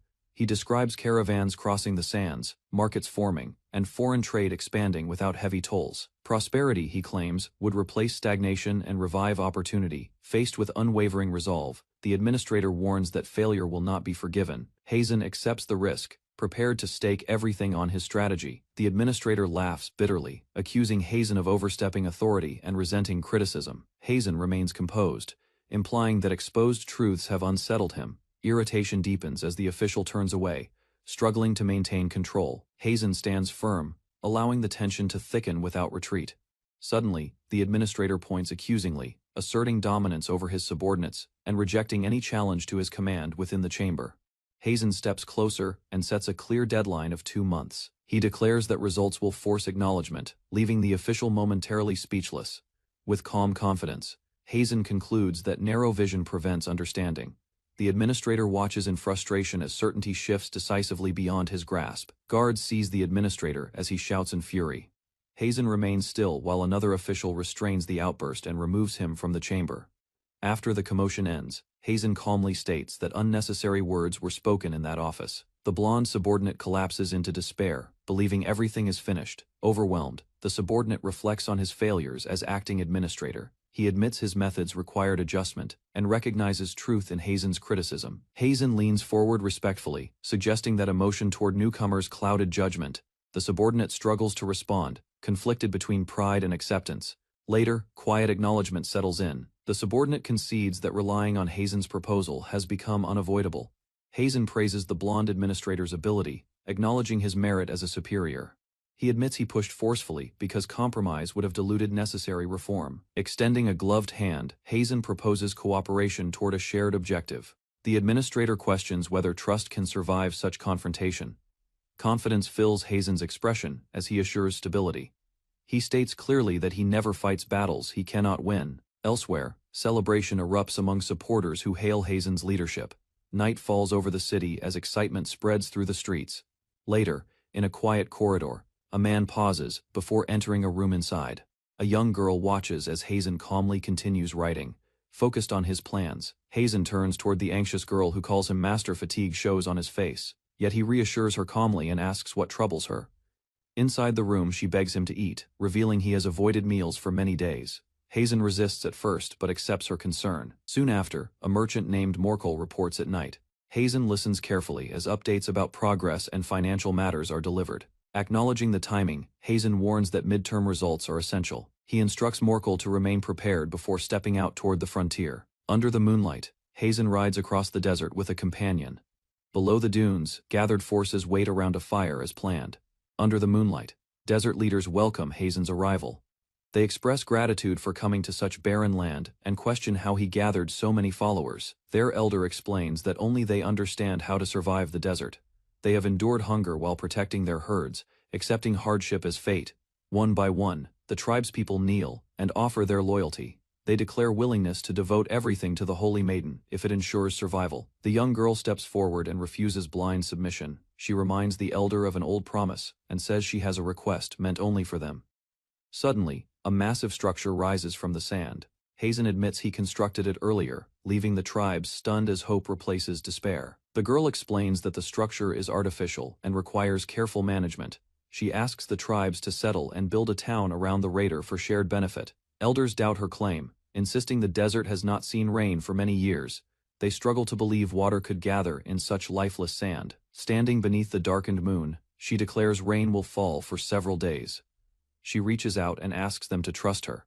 Silence breaks as the elder kneels in gratitude. Others bow deeply, overwhelmed by hope as they accept her promise. From afar, Hazen activates the mechanism carved beneath the dunes. Water begins to surge upward, confirming the miracle before their eyes. Hazen focuses intensely as energy gathers around him. Light flashes across his eyes, while the mechanism beneath the desert responds to his command. A vast magic circle ignites across the sand, releasing a towering pillar of radiance into the sky. The ritual activates with overwhelming force. The girl stares upward as the beam pierces the heavens. Tribespeople shield their eyes, noticing the moon fading behind forming clouds. Thunder roars across the desert as storm clouds swirl unnaturally fast. Rain begins to fall, and distant voices cry out in awe. Lightning spreads over the dunes while water pours down relentlessly. Hazen stands calmly amid the storm, watching the newborn city receive its first blessing. Rain lashes against the windows as Hazen braces himself against the frame. Inside, officials stare in disbelief, while outside the girl looks up at the falling water. A sudden force knocks Hazen backward into the storm. The girl rushes to him, clutching his body and calling desperately as rain pours over them. Through blurred vision, Hazen sees a distant winged figure above shattered ground. Regret weighs on him for unleashing something beyond control. Memories of that day resurface as the girl cries over him. His fading gaze reflects exhaustion while rain continues to strike their faces. Weakly, Hazen reaches up and touches her head. He questions her tears, lying in the downpour as thunder echoes overhead. Rain pours as the girl cries over Hazen, striking his chest in frustration. Despite her anger, she refuses to leave his side while he lies weakly beneath the storm. Exhaustion shows on his face as she scolds him for recklessness. Worry overwhelms her composure, revealing fear for his safety. Lightning flashes across the desert while figures watch from afar. Hazen slowly recovers, and the crisis begins to settle under the continuing rain. Hazen, a black-haired youth, calmly raises his gloved hand and proposes a price 600 times higher than the market value. Confidence shows in his expression as he calculates the outcome.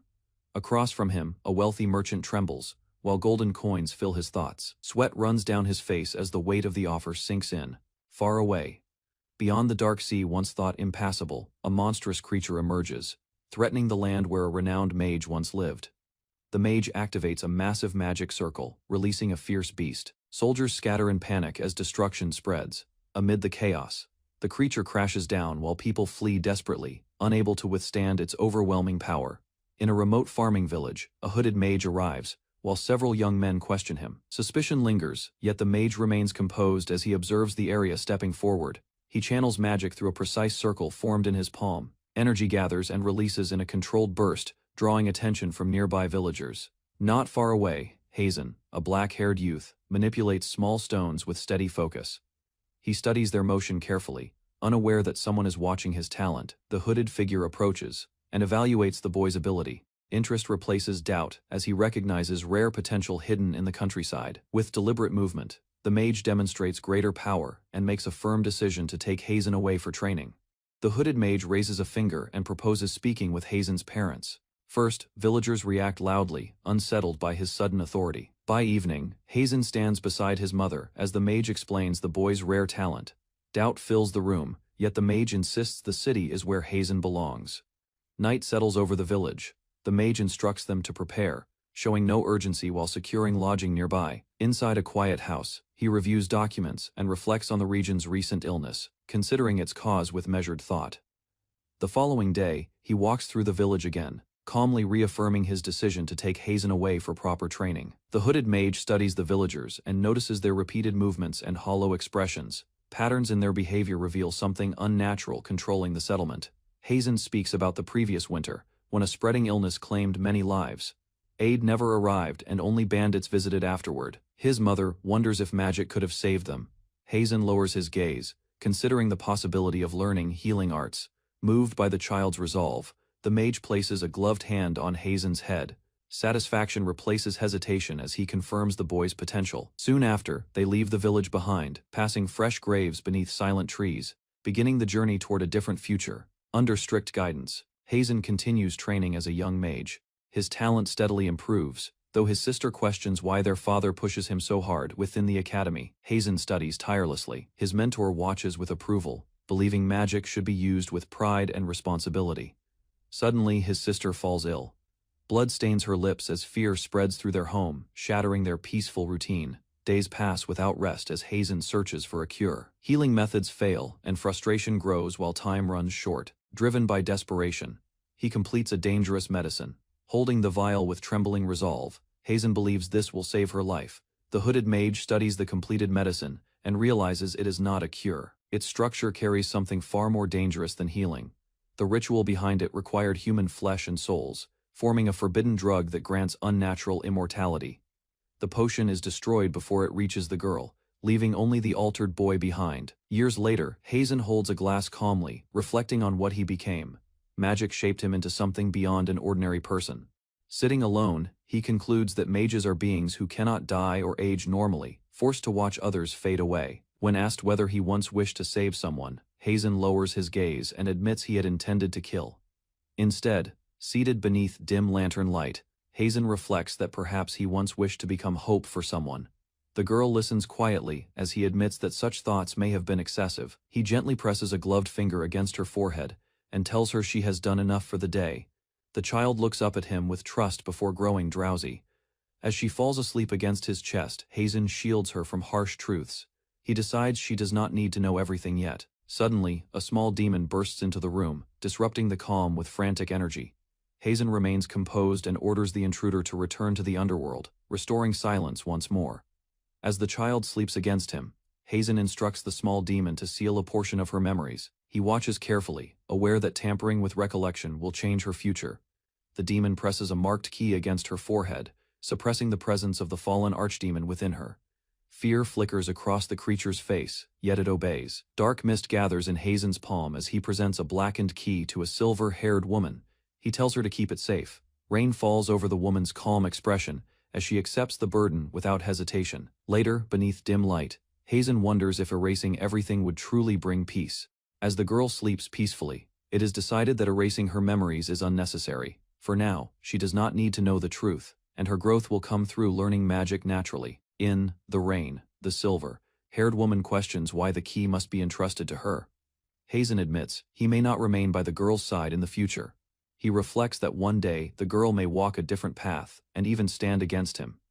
Accepting that possibility, he resolves himself. The woman insists the key rightfully belongs to him, recognizing the burden it carries. Without hesitation, Hazen places the key in her hand, finalizing his decision. Inside a government office, a frustrated official runs his hands through his hair as heavy rain pours outside. He cannot believe that an unexpected event has disrupted his plans. A subordinate announces the arrival of a high-ranking inspector. The official quickly regains composure, forcing a polite expression despite his irritation. Reports reveal that Hazen has been assigned as the new head of a special unit. His past actions have drawn attention from multiple departments. Feigning confidence, the official claims to support Hazen's promotion, though his tone suggests calculation rather than sincerity. Left alone, he smiles coldly, already considering how to manipulate the situation to his advantage. Two officials exchange calculating smiles, agreeing to use Hazen's weaknesses as a means to shape his growth and secure their own advantage. Later, they watch from a barred window, quietly confirming their scheme and entrusting each other with the plan's execution.